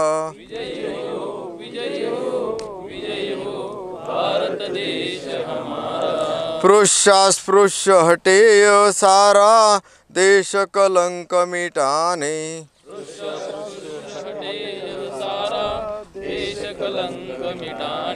सबके मन कर्तव्यशील हो धन उद्योग बढ़ाने।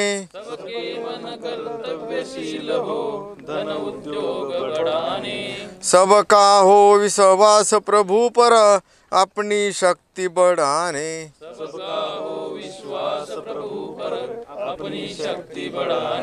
ब्रह्मचर्य आध्यात्म दैवी गुण घर घर में प्रगटाने।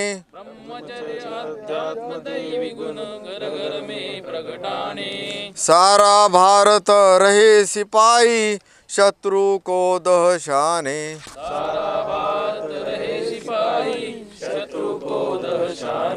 टुकड़िया दास कहे स्फुरती हो सबको भक्ति कराने।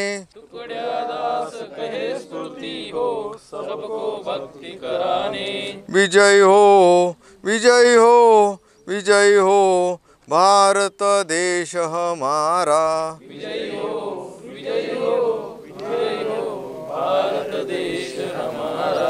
तन मन धन से सदा सुखी हो भारत देश हमारा।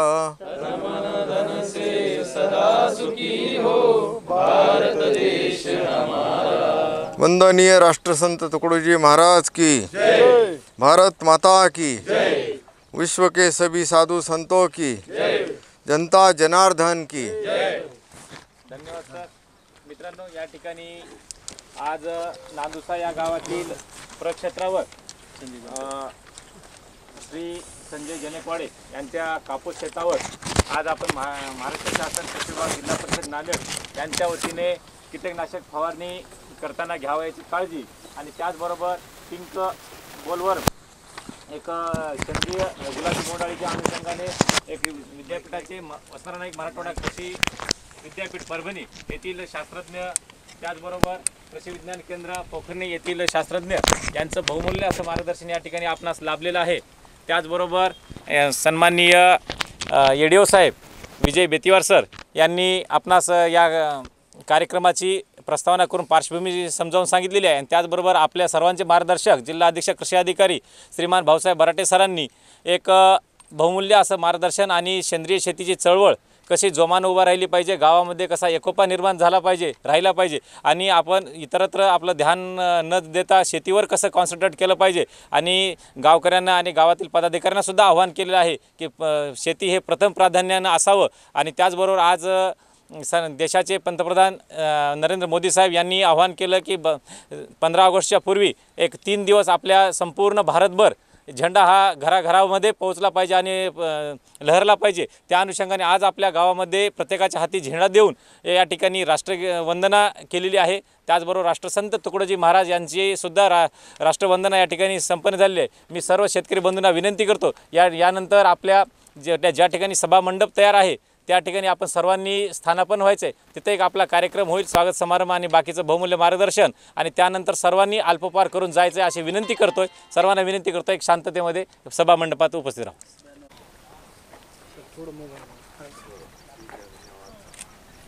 मोठा बॅनरचा एक फोटो घ्या.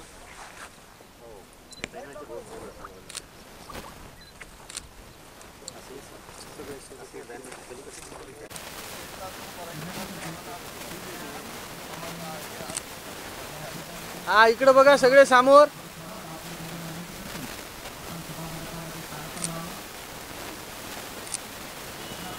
असे लक्ष्मणराव जनकवाडे सर काका यांना विनंती करतोय.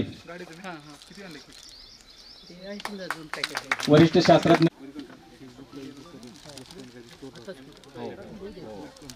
यानंतर मी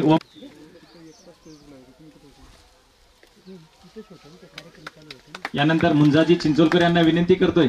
आपण स्वागत करायचंय.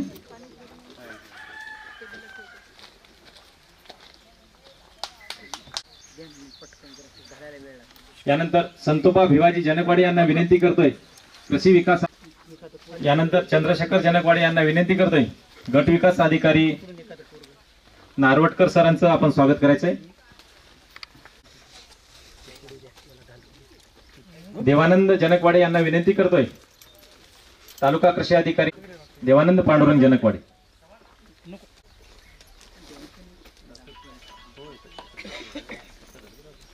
त्यानंतर तंटामुक्तीचे अध्यक्ष निळकंठ जनक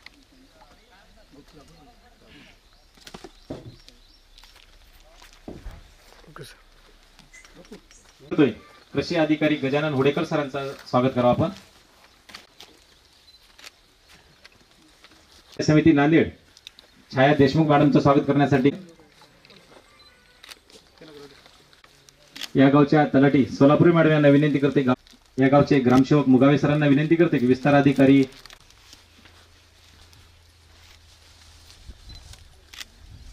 कंपनीचे जिल्हा प्रतिनिधी रमेश शिरसाट सरांचं स्वागत करण्यासाठी मी संजय जनकवाडे फर्स्ट फार्मर यांना विनंती करतोय.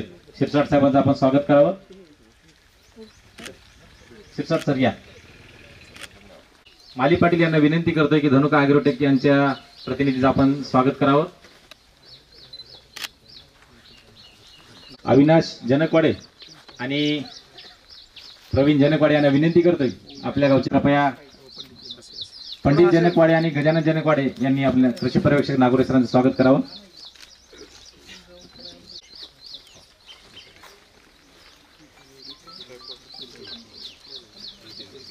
इकडे बघा.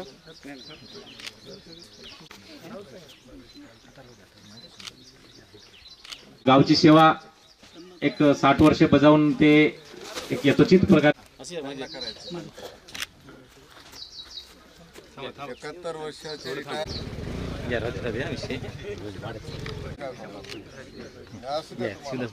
बीडीओ साहेबांचं सरकार शिरगुळे मामा करतील. स्वप्नील नरवाडे यांना विनंती करतोय पतंगी सरांचा आपण सत्कार कर.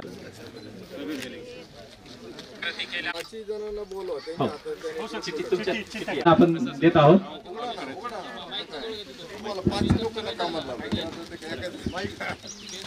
मारुती बाजीराव जनकवाडे. मारुती बाजीराव जनकवाडे कृपया समोर या. सगळ्यांना बोला, पाचींना पण बोला. पाची पण या, नाव घ्या. माधवराव शंकर धाडवे. माधवराव शंकर धाडवे आहेत का? श्रीधर माधव जनकवाडे. श्रीधर माधव जनकवाडे. निळकंठ बापूराव जनकवाडे. निळकंठ बापूराव जनकवाडे. मनोहर शिरगाळे. मनोहर शिरगाळे. इरवंता शिरगाळे या सर. धनुका ॲग्रोबायोटेकच्या माध्यमातून ही सुरक्षा किट सुद्धा वाटप करण्यात येणार आहे सर्व शेतकऱ्यांना. बाजूला या ना तुम्ही. तुम्ही लाईन मध्ये थांबा.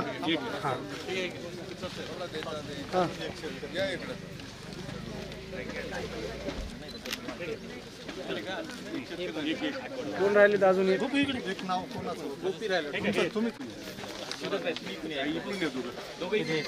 अर्धे इकून जा, अर्धे इकून. लाईव्ह कार्यक्रम चालू आहे शेतावरचा आणि इथला सुद्धा. संपूर्ण भारतभरामध्ये हा कार्यक्रम आज आपला चालू आहे ते पाहता येणार आहे. आपण आता सुद्धा जागेवर बसलं तरी तुमच्या मोबाईल मध्ये तुम्हाला दिसेल. कीटकनाशक फवारणी करताना घ्यावायची काळजी, त्याचबरोबर विषबाधा प्रतिबंधात्मक उपाययोजना व गुलाबी बोंडाळी नियंत्रण जनजागृती कार्यक्रम हा या ठिकाणी तिहेरी संगम असा घडून आणलेला आहे. पांडागळे सर, त्यात कृषी विज्ञान केंद्राचे वरिष्ठ शास्त्रज्ञ डॉक्टर देविकांत देशमुख सर, त्याचबरोबर गट विकास अधिकारी पुंडलिक नारवटकर सर, त्याचबरोबर विस्तार अधिकारी कांबळे सर आणि मोहीम अधिकारी कपाळे सर, कृषी अधिकारी पुंडलिक माने सर, कृषी अधिकारी छाया देशमुख मॅडम. Okay sir. सर्व सन्माननीय व्यासपीठांना विनंती करते कृपया आपण स्थानापन्न व्हावे. आजचा जो विषय होता कीटकनाशक फवारणी करताना घ्यावयाची काळजी, त्याचबरोबर विषबाधा प्रतिबंधात्मक उपाययोजना, गुलाबी बोंडअळीचं नियंत्रण याविषयी प्रक्षेत्रावर आपणास माहिती देण्यात आलेली आहे. तर आज या ठिकाणी शेतीविषयक कराव्यात त्याचं निराकरण शास्त्रज्ञ महोदयाकडून केलं जाईल. त्याचबरोबर काही कृषी विभागातील काही योजना असतील त्याच्याविषयी माहिती आपण विचारला तर या ठिकाणी आमच्या कृषी विभागाचे अधिकारी आपणास बहुमूल्य असं मार्गदर्शन करतील. तर एका एकाने जर आपल्याला शेतीविषयी काही अडचण असेल तर कृपया विचारावी. गावातल्या राजकारणाची निगडीत कृपया विचारू नये.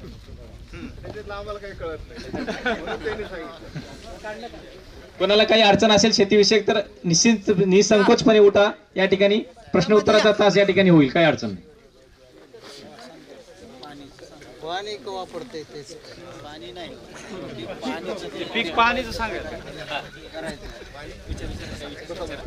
काही जागी टावर आहे तिथं व्हायलंय, जिथं टावर नाही, जिथं काही अडचणी आल्या त्यांच्यावर कसं आहे त्यांच्याबद्दल.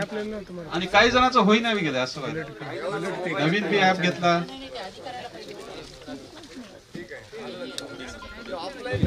साहेब येणारच म्हणून चांगली तर असं हे करणार. माझं म्हणणं असं आहे साहेब की येलो मॅजिक प्रतिबंधक कोणत्या पिशव्यात हे आम्हाला सांगा. आज आमच्या याच्यात येलो मॅजिक आलाय. प्रतिबंधक अशी जात कोणती आहे? हा कोणती? दुसरा प्रश्न आमचे सायंटिस्ट बोलते ना. माहित द्या ना, दुसरा माहिती. आणि ज्याला बोलायचं असा वाण की ज्याच्यावरती 100% येणारच नाही असा कुठलाही वाण उपस्थित सध्या उपलब्ध नाही. कारण तो विषाणूजन्य रोग आहे. त्याच्यामुळे निश्चितपणे हा बॅग लावली तर याच्यावर येणारच नाही असं निश्चित नाही. परंतु असे वाण की ज्याच्यावर त्याचा कालावधी जास्त आहे, त्याच्यावर रस शोषण करणाऱ्या किडींचा प्रादुर्भाव जास्त येतो, त्याच्यावर त्याचा प्रादुर्भाव लवकर येतो. म्हणजे उदाहरणार्थ फुले संगम याच्यामध्ये तो या रोगाचा प्रादुर्भाव लवकर येतो आणि त्याचा कालावधी सुद्धा जास्त आहे, जवळपास 110 दिवसाच्या आसपास आहे. मग प्रादुर्भाव लवकर झाला आणि कालावधी जास्त आहे तर त्याच्यामध्ये नुकसान जास्त जसं की गेल्या वर्षी फार मोठ्या प्रमाणात आपल्या लोकांचं झालं. त्याच्यामुळे अशा प्रकारच्या वाणाची लागवड आपण 1-2 वर्ष टाळायची. विषाणूचा प्रादुर्भाव जसा कमी होत जाईल मग नंतर आपण परत पुन्हा या वाणाचा वापर करू शकता. नवीन तरुण पिढी शेतामध्ये काम करणारी काही अडचणी असेल तर कृपया मेटारेझम टायकोडर्मा हे आपल्या नांदेडला का मिळत नाही. आम्हाला गेल्यानंतर 2 ते 3 तास लागले त्या दिवशी जायला. अरविंद सरांनी सांगितल्यावरच गेलो होतो आम्ही ते पण. ठीक. मुळात जी आनंदाची गोष्ट आहे की आपण आता जैविक निविष्ठाकडे वळलो. 2-3 तास वाट पाहून का असे ना, परंतु आपण जैविक निविष्ठा वापरायसाठी एवढा वाट पाहतोय. आपण परभणीपर्यंत इथून 70 किलोमीटर लांब जायला लागलो. त्याच्यामुळे तुमचं सगळ्यांचं अभिनंदन. मागच्या 4-5 वर्षापासून जैविक निविष्ठांचा शेतीमध्ये कृषी क्षेत्रामध्ये खूप चांगले रिझल्ट आपल्याला भेटायला लागलेत. आणि पूर्वी हे फक्त परभणीला कृषी महाविद्यालयातच उपलब्ध व्हायचं. याचा हळदीमध्ये अद्रकमध्ये खूप चांगले रिझल्ट आपल्याला भेटतात आणि ज्याचा क्षेत्र आपल्या जिल्ह्यात मोठ्या प्रमाणात आहे. म्हणून 4 वर्षापासून याची उपलब्धता नांदेड शहरामध्ये कापूस संशोधन केंद्र इथं करण्यात आली. त्याच्याबरोबर सध्या परिस्थितीमध्ये आता त्यांचा जो प्रश्न होता की यावर्षी मागणी खूप मोठ्या प्रमाणात वाढली की सगळ्यांना मिळणार आहे, फक्त आवाज करू नका, वाटप होईल. कृपया शेतकरी बंधूंनो सर्वांना मिळणार आहे, जागेवर येणार आहे, आवाज करू नका. यावर्षी मागणी खूप जास्त झाल्यामुळं परभणीहून नांदेडला पुरवठा कमी होत होता. कारण तिथंच जसं आता दादांनी सांगितल्यासारखं 2 तास वाट पाहावं लागेल, म्हणजे लाईन आहे. मग तिथंच लोकांना कमी पडायला, त्याच्यामुळे इकडे येणं गेलं. परंतु आपल्यासाठी सांगतोय काल संध्याकाळी नांदेडला उपलब्ध झालंय. ज्यांना ज्यांना पाहिजे आज येऊन घेऊन जा, उपलब्ध आहे सध्या. जैविक संघाच्या बाबतीत सांगितलं तशाच पद्धतीने दरवर्षी आपण 18 मेला खरीप मेळावा होतो परभणी विद्यापीठामध्ये. दरवर्षी 18 मे तारीख डोक्यात घ्या. 18 मेची खरीप हंगामाचा मेळावा आणि तिथं परभणी विद्यापीठामध्ये बियाणे वाटप केलं जातं विक्रीसाठी. तर त्याच पद्धतीने तिथे तशी अडचण होत होती म्हणून एक मागच्या 2 वर्षापासून आपल्या कापूस संशोधन केंद्र इथं सुद्धा बियाणं उपलब्ध करून द्यायला लागलेत. त्याच्यामुळे या गोष्टी सुद्धा एक नोंद घ्यावी. आपल्या कृषी विज्ञान केंद्र पोखर्णी इथं सुद्धा उपलब्ध आहे.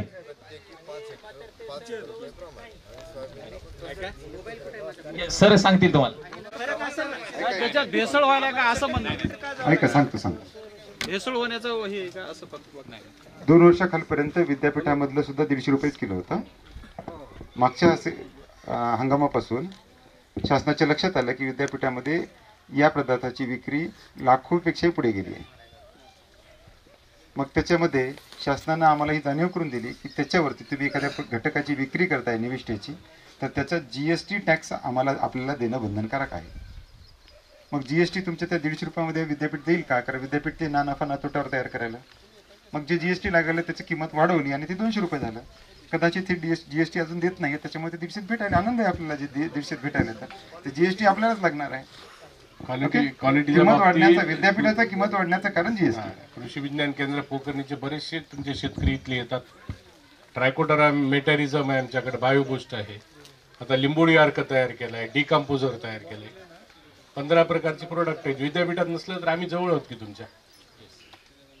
आणि क्वालिटीमध्ये काही कॉम्प्रोमाइज नसते. काय त्याच्यात आमचा व्यावसायिक नफा नाही, काही नाही. फक्त ते कलर याच्यामध्ये नाही. आम्ही फक्त ट्रायकोडर्मा लिहितो आणि मेटॅरिझम. बाकी तुम्ही वापरून बघा, चांगलं वाटलं नंतर डबल नाही.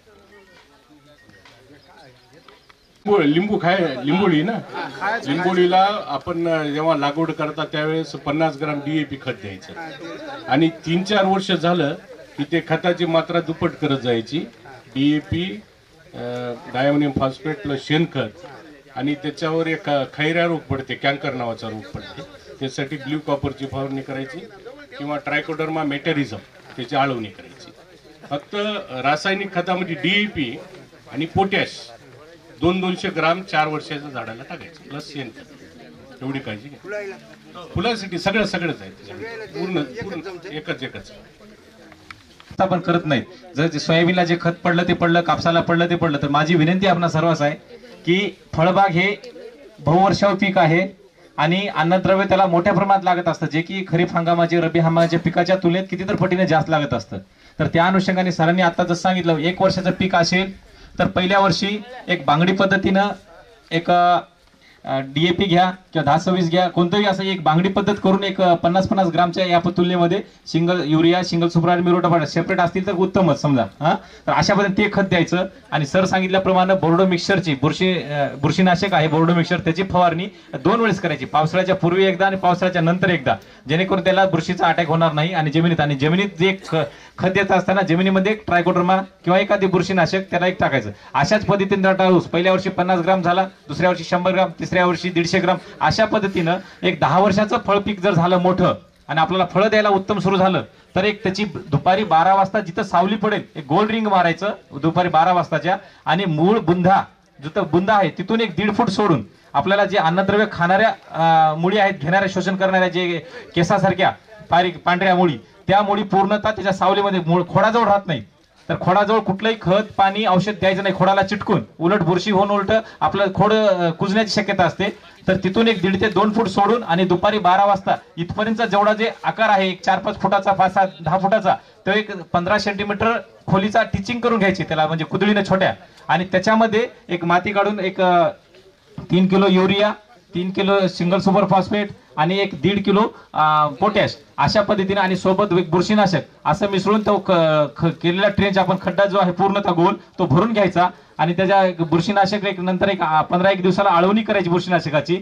आणि आपले जेवढे झाडं आहेत बुंध्यावर आणि त्याचे बेचके जसे असे फांद्या फुटतात ना, त्याच्यामध्ये एक आपल्याला खोडकिडीचा प्रादुर्भाव होऊ शकतो आणि बुरशीचा होऊ शकतो. याच्यासाठी एक बोर्डो पेस्टची कंपल्सरी 2 वेळेस, एक पावसाळ्याच्या पूर्वी आणि पावसाळा संपल्यावर, म्हणजे जेणेकरून पावसाळ्यात धुवून गेल्यावर एक त्या ठिकाणी बोर्डो पेस्ट लावायचा. आणि त्याच्यामध्येच एक पाणी जर टाकलं, समजा 10 किलो मध्ये 100 लिटर 90 लिटर दुसरं पाणी टाकलं तर बोर्डो मिक्सर तयार होतं. त्याची फवारणी वर घ्यायची झाडावर. अशा पद्धतीने केलात आणि ज्यावेळेस तुमचा आंब्याला मोहर येतो किंवा फुलाला मोहर येतो त्यावेळेस एक जी म्हणजे आपण जिब्रेलिक ऍसिटिक ऍसिड किंवा NA याची फवारणी केली तर फळगळ आणि फुलगळ होणार नाही याची काळजी, अशा पद्धतीने काळजी घ्यायची आपणास. आणि सोबत रस शोषण करणाऱ्या किडीचं एक टाटा मिडा किंवा इमिडा क्लोरोबिड सारख्या औषधाची फवारणी घ्यायची. करता आला तुम्ही सगळ्यांनी त्या ठिकाणी चांगलं सहकार्य केलं, प्लॅनिंग केलं. आपली पण उपस्थिती चांगली भेटली. खरं तर आता आपल्याला नैसर्गिक शेतीकडे आपल्याला जायची वेळ आलेली. आता जसं आपण मागत होते ना, आपण विद्यापीठाचं 2-3 तास लागले म्हणे, मला तर आनंद वाटला. आणि ते 2-3 तास काय, तिकडे ते टर्मिनलला गेले का जायचं यायचं, तिथं 2-3 तास म्हणजे लवकर भेटलं बा तुम्हाला, असं मला म्हणायचं. तर निविष्ठा आपल्या गावातच तयार करण्याच्या बाबतीमध्ये सुद्धा नैसर्गिक शेतीमध्ये आपल्याला चांगली योजना आहे. साधारणतः 5 लाख रुपयाची मदत त्याच्यामध्ये होतो. आपल्याला आपल्या भागामध्ये ह्या निविष्ठा ज्या आहेत तयार करता येतील, किती चांगली कल्पना आहे. म्हणजे आपल्याला स्वस्त पण मिळणार आहे, खात्रीशीर पण मिळणार आहे, रोजगार पण मिळणार आहे, त्याच्यासाठी प्रशिक्षण पण मिळणार आहे, ते आर्थिक लाभ पण मिळणार आहे. आता तुम्ही नैसर्गिक शेतीच्या माध्यमातून जो तयार होणारा शेतमाल आहे तो एकट्या दुकट्याने विक्री करण्यापेक्षा, अरे थांब रे बाबा, ते थांब ना, ते खाण्यापिण्यातच सगळा वेळ चाललाय का आपला, थांबा जरा.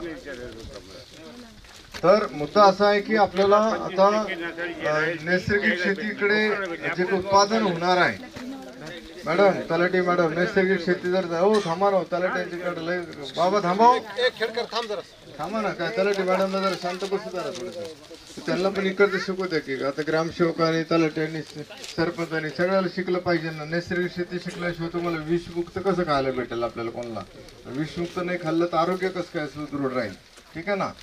म्हणून आम्हाला या ठिकाणी शेतकरी उत्पादक कंपनी फॉर्म करून मला आनंद वाटला की या ठिकाणी 50 लोकांचा गट तयार झालेला आहे. आपले BTM मला सांगत होते की 50 लोकांचा गट तयार केलेला आहे. बरोबर आहे. कोण कोण या गटातले हातवरती करा. जर 50 गटा चेन्नई ज्यांनी यादी केलेली, यादीमधले कोण कोण आहेत इथं? बर. तर ते आता आपण 50-50चा एक गट तयार करतो. 10 गट एकत्र केले की 500 हेक्टर होईल. 500 हेक्टर एक झालं की त्याची कंपनी तयार होईल. आणि तुमच्या भागातल्या निविष्ठा हे तुमच्याच भागात तयार करणं, उत्पादित जो काय माल आहे त्याचं सर्टिफिकेट करणं, त्याचं पॅकिंगसाठी मदत करणं आणि त्याची विक्री व्यवस्था करणं, असं सगळं काम हे शेतकरी उत्पादक कंपनीच्या माध्यमातून होतोय. आपल्याला थोडंसं 3 वर्ष त्याला वाट बघावं लागणार आहे. पहिलं वर्ष, दुसरं वर्ष, तिसरं वर्ष. 3 वर्षामध्ये आपण जे काही जमिनी आपल्याला या ठिकाणी जे काही अति कीटकनाशक, अति खतं वापरून, चुकीचं पद्धती वापरून आपण जे काही जमिनीचा पोत आपण ढासळवलेला आहे, जमिनीच्या मध्ये सेंद्रिय कर्ब आपला कमी झालेला आहे आणि जमिनीची उत्पादकता कमी होत चाललेली आहे. जिल्ह्याची उत्पादकता जर बघितली ती मागच्या 5 वर्षामध्ये स्टॅग्नेट झाल्याची आपल्याला लक्षात येते. म्हणजे त्याच्यामध्ये वाढ न होता आपल्याला उलट डिक्लाइन होते, अशा पद्धतीने कमी होताना सुद्धा आपल्याला दिसते. जिलेबी बाजूला घेऊ तुमची, कशाला दाखवताय लोकांना? ऑनलाईन कार्यक्रम चालू आहे, लोकांना नुसतं जिलेबी दाखवता काय? खायला कोण घालायचे त्यांच्या गावात जाऊन? बसा खाली. असलंच कार्यक्रम झाला, नुसतं दाखवायचा कार्यक्रम नकोय, खावायचं घालायचं कार्यक्रम पाहिजे. आता ते लोक नुसते ऑनलाईन ते पाहणार हो आणि तुम्ही खाणार. खाणं महत्वाचं का पाहणं महत्वाचं आहे? आता तुम्ही गावकरी मंडळी तुमच्या गावामध्ये पण असा कार्यक्रम घ्या, तुम्हाला पण जिलेबी तुमच्या गावात तुमच्याच खर्चाने खाता येईल. खिचडी पण असे सरपंच दानशूर जर भेटले तर खिचडी पण देतील. गावात खरा ना, नाहीतर सप्ते करताना आपण काय सरकारच्या योजनेची वाट बघतो का? सरकारचा GR येईल, सरकारचे ग्रँट्स येईल आणि मग नंतर सरपंच, ग्रामसेवक ते विड्रॉल करतील आणि नंतर खिचडी होईल, असं काही आहे का? मला सांगा ना. नाही ना. आपण जे काही लोक चळवळ ज्याला म्हणतो, अध्यात्माची याला जोड दिली, शेतीला अध्यात्माची जोड याच्यासाठी आवश्यक आहे की त्या ठिकाणी तन मन धनाने. पंढरपूरच्या यात्रेला कुठे GR आहे का हो? या दिवशी आहे का? नाही ना. लाखो लोक येतात, कारण का मनातून समर्पण आहे, त्याग आहे आणि ही भावना खऱ्या अर्थानं आमच्या सगळ्यामध्ये यावी. म्हणून आज राष्ट्राचं आज आपण झेंडा फडकवला, याच्यासाठी फडकवला. झेंड्याचा आपण सन्मान का करतो का त्याच्यामध्ये असणारे कलर जे आहे ते त्यागाचं प्रतीक आहे. भगवा कलर त्यागाचं प्रतीक आहे, पांढरा कलर शांतीचा प्रतीक आहे आणि हिरवा कलर समृद्धीचं प्रतीक आहे आणि मधलं चक्र जे आहे ते गतिमानतेचं प्रतीक आहे. आणि मग या झेंड्याचा सुद्धा सन्मान आपण तेवढंच करतो. आमचा प्रत्येक सैनिक, प्रत्येक माणूस त्या ठिकाणी त्या झेंड्याच्या प्रती आपला झेंडा सगळ्यात महत्वाचा आहे. नाहीतर आज आपण पाहतोय बऱ्याच ठिकाणी आता झेंड्याची काही कमी नाही भाऊ, वेगवेगळे झेंडे आहेत, परंतु मला असं वाटतं भारत मातेचा झेंडा सगळ्यात वरती राहणं अत्यंत गरजेचं आहे. विकासाचा झेंडा सगळ्यात वरती राहणं गरजेचं आहे. आणि त्यामुळं हा झेंडा हा आमचा प्राण आहे, आमचं प्रतीक आहे. आमचं बलिदान केलेल्या सगळ्या महात्म्यांच्या बलिदानाचं ते सार्थक आहे. आणि त्यांचं बलिदान व्यर्थ न जाऊन देणं हे आमचं सगळ्यांचं कर्तव्य आहे. आणि म्हणून हे झेंड्याचा हे आज आपण कन्याकुमारीपासून तर काश्मीरपर्यंत पाहतो. या भारत मातेच्या उदरामध्ये, भारत मातेच्या भूभागामध्ये सगळे लोक शांततेने राहतात, सगळे लोक अत्यंत सन्मानाने राहतात, सगळे जाती धर्म पंथ एकत्र राहतात, गुण्यागोविंदाने राहतात. ही आमच्या सगळ्यांची ताकद आहे, लक्षात घ्या. म्हणून राष्ट्रवंदन आपण आज काय घेतली की त्याच्यासाठी घेतली, राष्ट्रगीत काय घेतलं त्याच्यासाठी घेतलं. आणि म्हणून आमचं राष्ट्र बळकट व्हायचं असेल तर पहिल्यांदा शेती बळकट झाली पाहिजे. शेती बळकट व्हायची असेल तर शेतकरी ज्ञानी झाला पाहिजे. शेतकरी एकटा दुकटा होण्यापेक्षा गटाने जर झाला तर पुढे ते काम होईल. प्रक्रियाचा उद्योग, आज मला 2-4 प्रक्रिया उद्योगाला लाभ मिळाल्याचं मला बातमी मिळाली. 35% त्याला अनुदान आहे प्रक्रिया उद्योगाला, आज ग्रुपवरती पडलंय.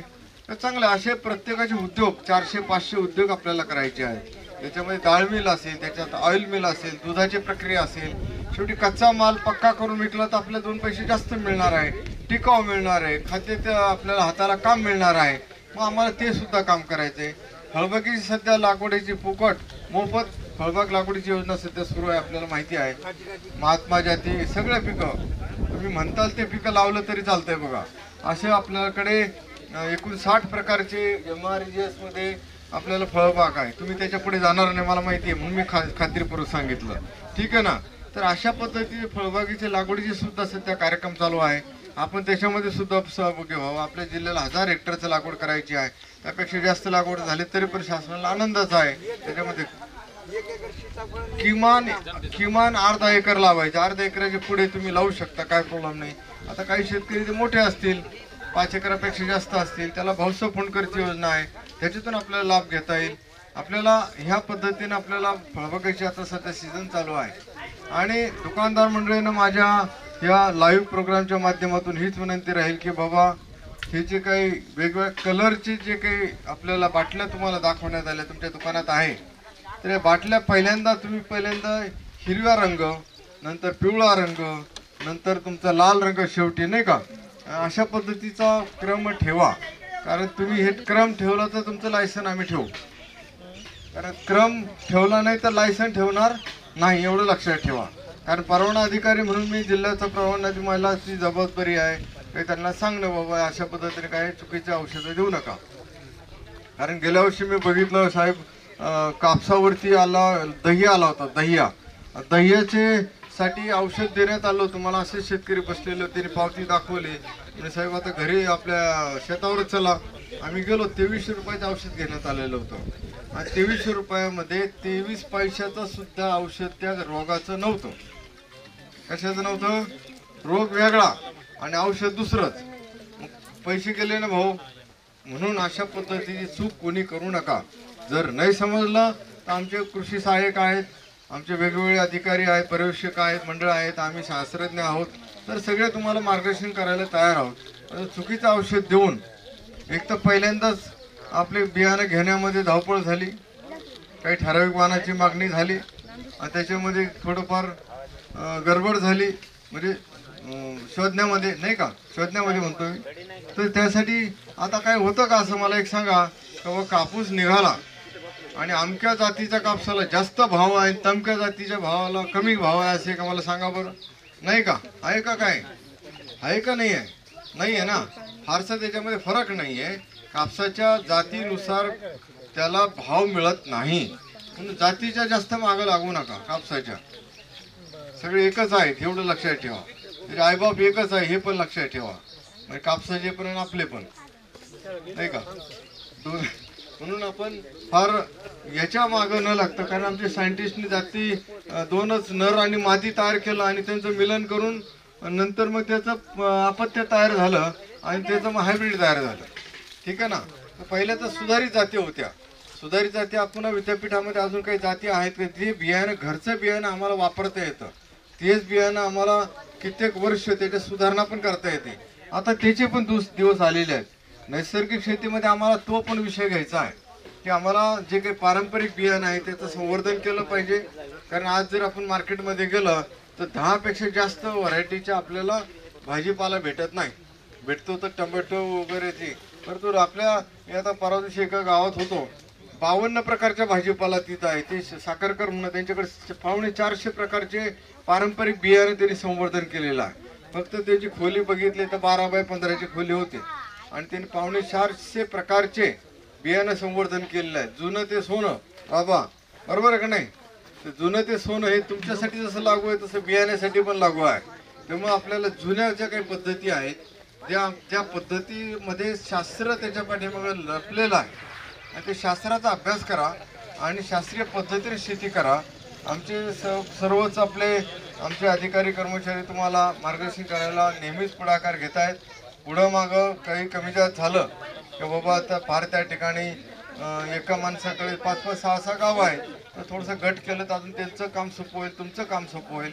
गटाने शेतकरी उत्पादक कंपन्यांच्या माध्यमातून स्थानिकरित्या निविष्ठा निर्माण करणं ह्या पद्धतीने आपल्याला जावं लागेल असं मला वाटतं. परत एकदा आपण सगळ्या आयोजकांनी चांगलं काम केलं. तुम्ही पण बसलात आता आणि काही मंडळी ज्याला भुका लागल्या त्यांनी थोडंसं तिकडे आक्रमण केलं, काय हरकत नाही. परंतु जे दमदार आहेत त्यांनी दमदार इथं थांबले. आपल्याला दमदार लोकांची गरज आहे नाही का? तर दमदार लोक आहेत, कामदार लोक आहेत, निर्व्यसनी लोक आहेत. आणि खरं तर मला आपले रिटायर झालेले पोलीस पाटील साहेब 71 वयामध्ये पण दात बघा ना मोत्यासारखे चमकता हा. नाही आताचे पोलीस पाटील बघितले सगळे म्हणत नाही मी, पण काही पोलीस पाटील तर काय आता नकोच बोलायला. ऑनलाईन कार्यक्रम चालू आहे. जरा पोलीस पाटलांनी माझी सगळ्यांना विनंती आहे की यांच्यामध्ये शिस्त आहे, यांच्यामध्ये त्याग आहे, यांच्यामध्ये जे काही स्वतःचं स्वयंशिस्त आहे की पहिल्यांदा पोलीस पाटील म्हणून आपण पण लावून घेतले पाहिजे आणि मग दुसऱ्याला सांगितले पाहिजे. पोलीस पाटीलला जर डोलायला लागले तर गावात दारूबंदी होईल कशी भाऊ? सांगा ना भाऊ. सरपंच मॅडम तुम्ही आहेत ना, काही सरपंच आहेत ना तुम्ही, तर तुम्हाला वाटत असेल गाव आपलं दारूमुक्त व्हावं. वाटतंय का नाही वाटतं? मनापासून वाटतंय का नुसतं? तुमचे पती कदाचित पेत नसतील म्हणून तुम्हाला काय त्याचं एवढं टेन्शन नाही. परंतु ज्या माता भगिनीचे पती त्या ठिकाणी पिऊन लोळतात आणि ज्यांचे घर उद्ध्वस्त झालेले त्या मातेचं दुःख जाणून घ्या. मी बघितलं 5 गावामध्ये हे काम केलं आणि 5 गाव दारूमुक्त झाले भाऊ. महिलांनी केले, मी नाही केले. 5 गावामध्ये दारूमुक्त होण्याचं काम महिलांनी केलं. आज पण ते वर्षभर झालं तरी पण दारूमुक्तच आहे. नाही तर फक्त कार्यक्रम पुरतो नाही, महिना 15 दिवस नाही, तर ते झालं. जामदरी सारखं झालं, कांडली झालं, बारवा झालं, जाडेजानी झालं, हे सगळे दारूमुक्त झालेले गावं आहेत.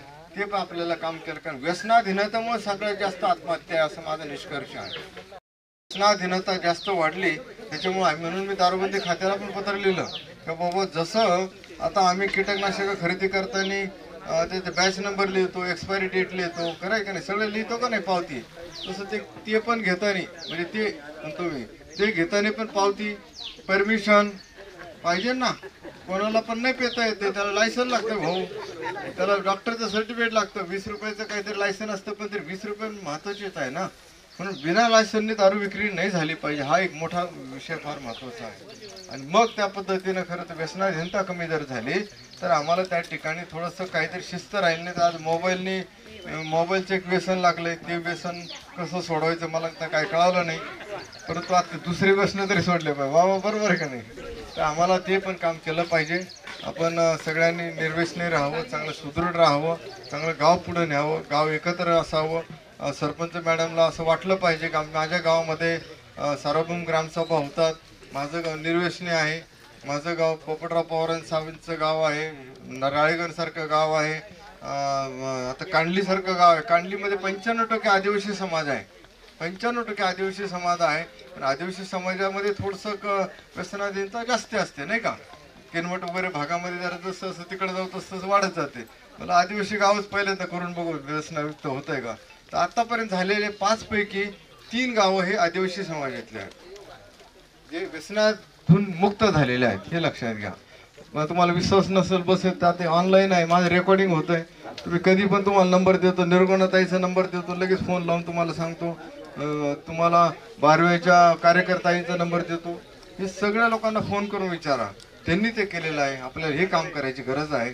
खरं आपल्याला व्यसनाधीनतेमुळे कोणाची प्रगती झाली नाही. कुठले आपले देव असतील, कुठले संत असतील, कोणी पण व्यसनाधीन नव्हते भाऊ, खरे खात नव्हते. तंबाखू सांगा ना, आम्ही त्यांना मानतो, त्यांच्या पायावरती मस्तक ठेवतो, त्यांचं अनुकरण केलं पाहिजे ना आपण, का नाही का? नाहीतर आपल्या इकडे खरा खातो चाललंय देवाला. काय देव काय बोंब मारेल तुम्हाला सांगा ना. तुम्ही आधी निर्व्यसनी व्हा, आधी तुम्ही तुमचं थोडं समर्पण करा, तर देव तुमच्या घरी पण येईल ना. मग सावतामाळ्याच्या घरी येतोच ना पांडुरंग, येतो का नाही? सावतामाळ्याची घरी पांडुरंगाची पालखी जाते, सावतीमाळा आरणला जाते, म्हणून ते सगळं आहे. परत एकदा मी थोडंसं बाकीचं पण बोललो, पण काही लोक अजून थांबतो मी आता. काय किती वेळ बोलायला लावतं मला? चला, धन्यवाद. जय गुरु. तसेच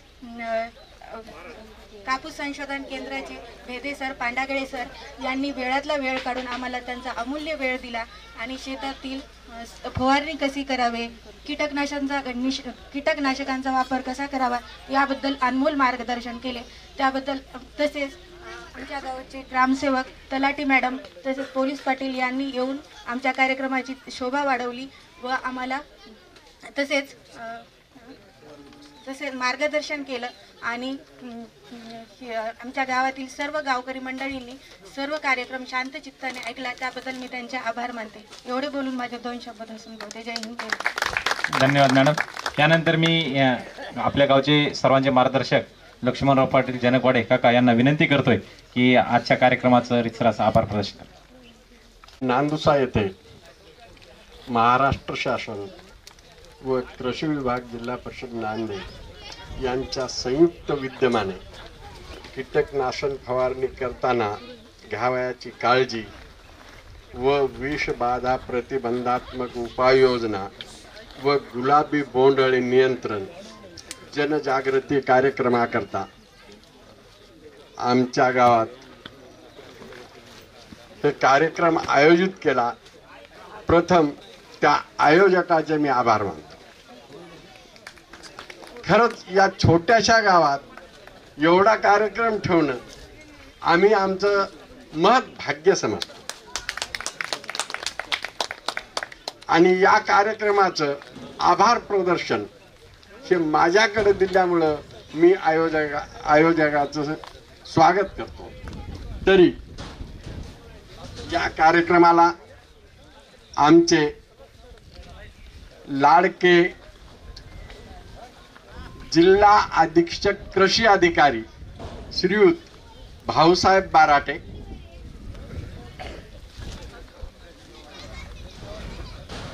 व दत्तकुमार कळसाईत सर, उपविभागीय कृषी अधिकारी नांदेड, विजय बेत्तीवार सर, कृषी विकास अधिकारी जिल्हा परिषद नांदेड,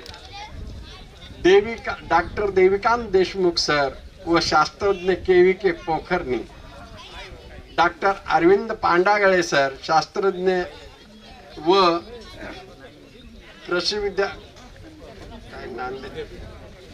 विद्यापीठ परभणी, डॉक्टर भेदे बसवराज सर, कीटक शास्त्रज्ञ व नारवटकर सर,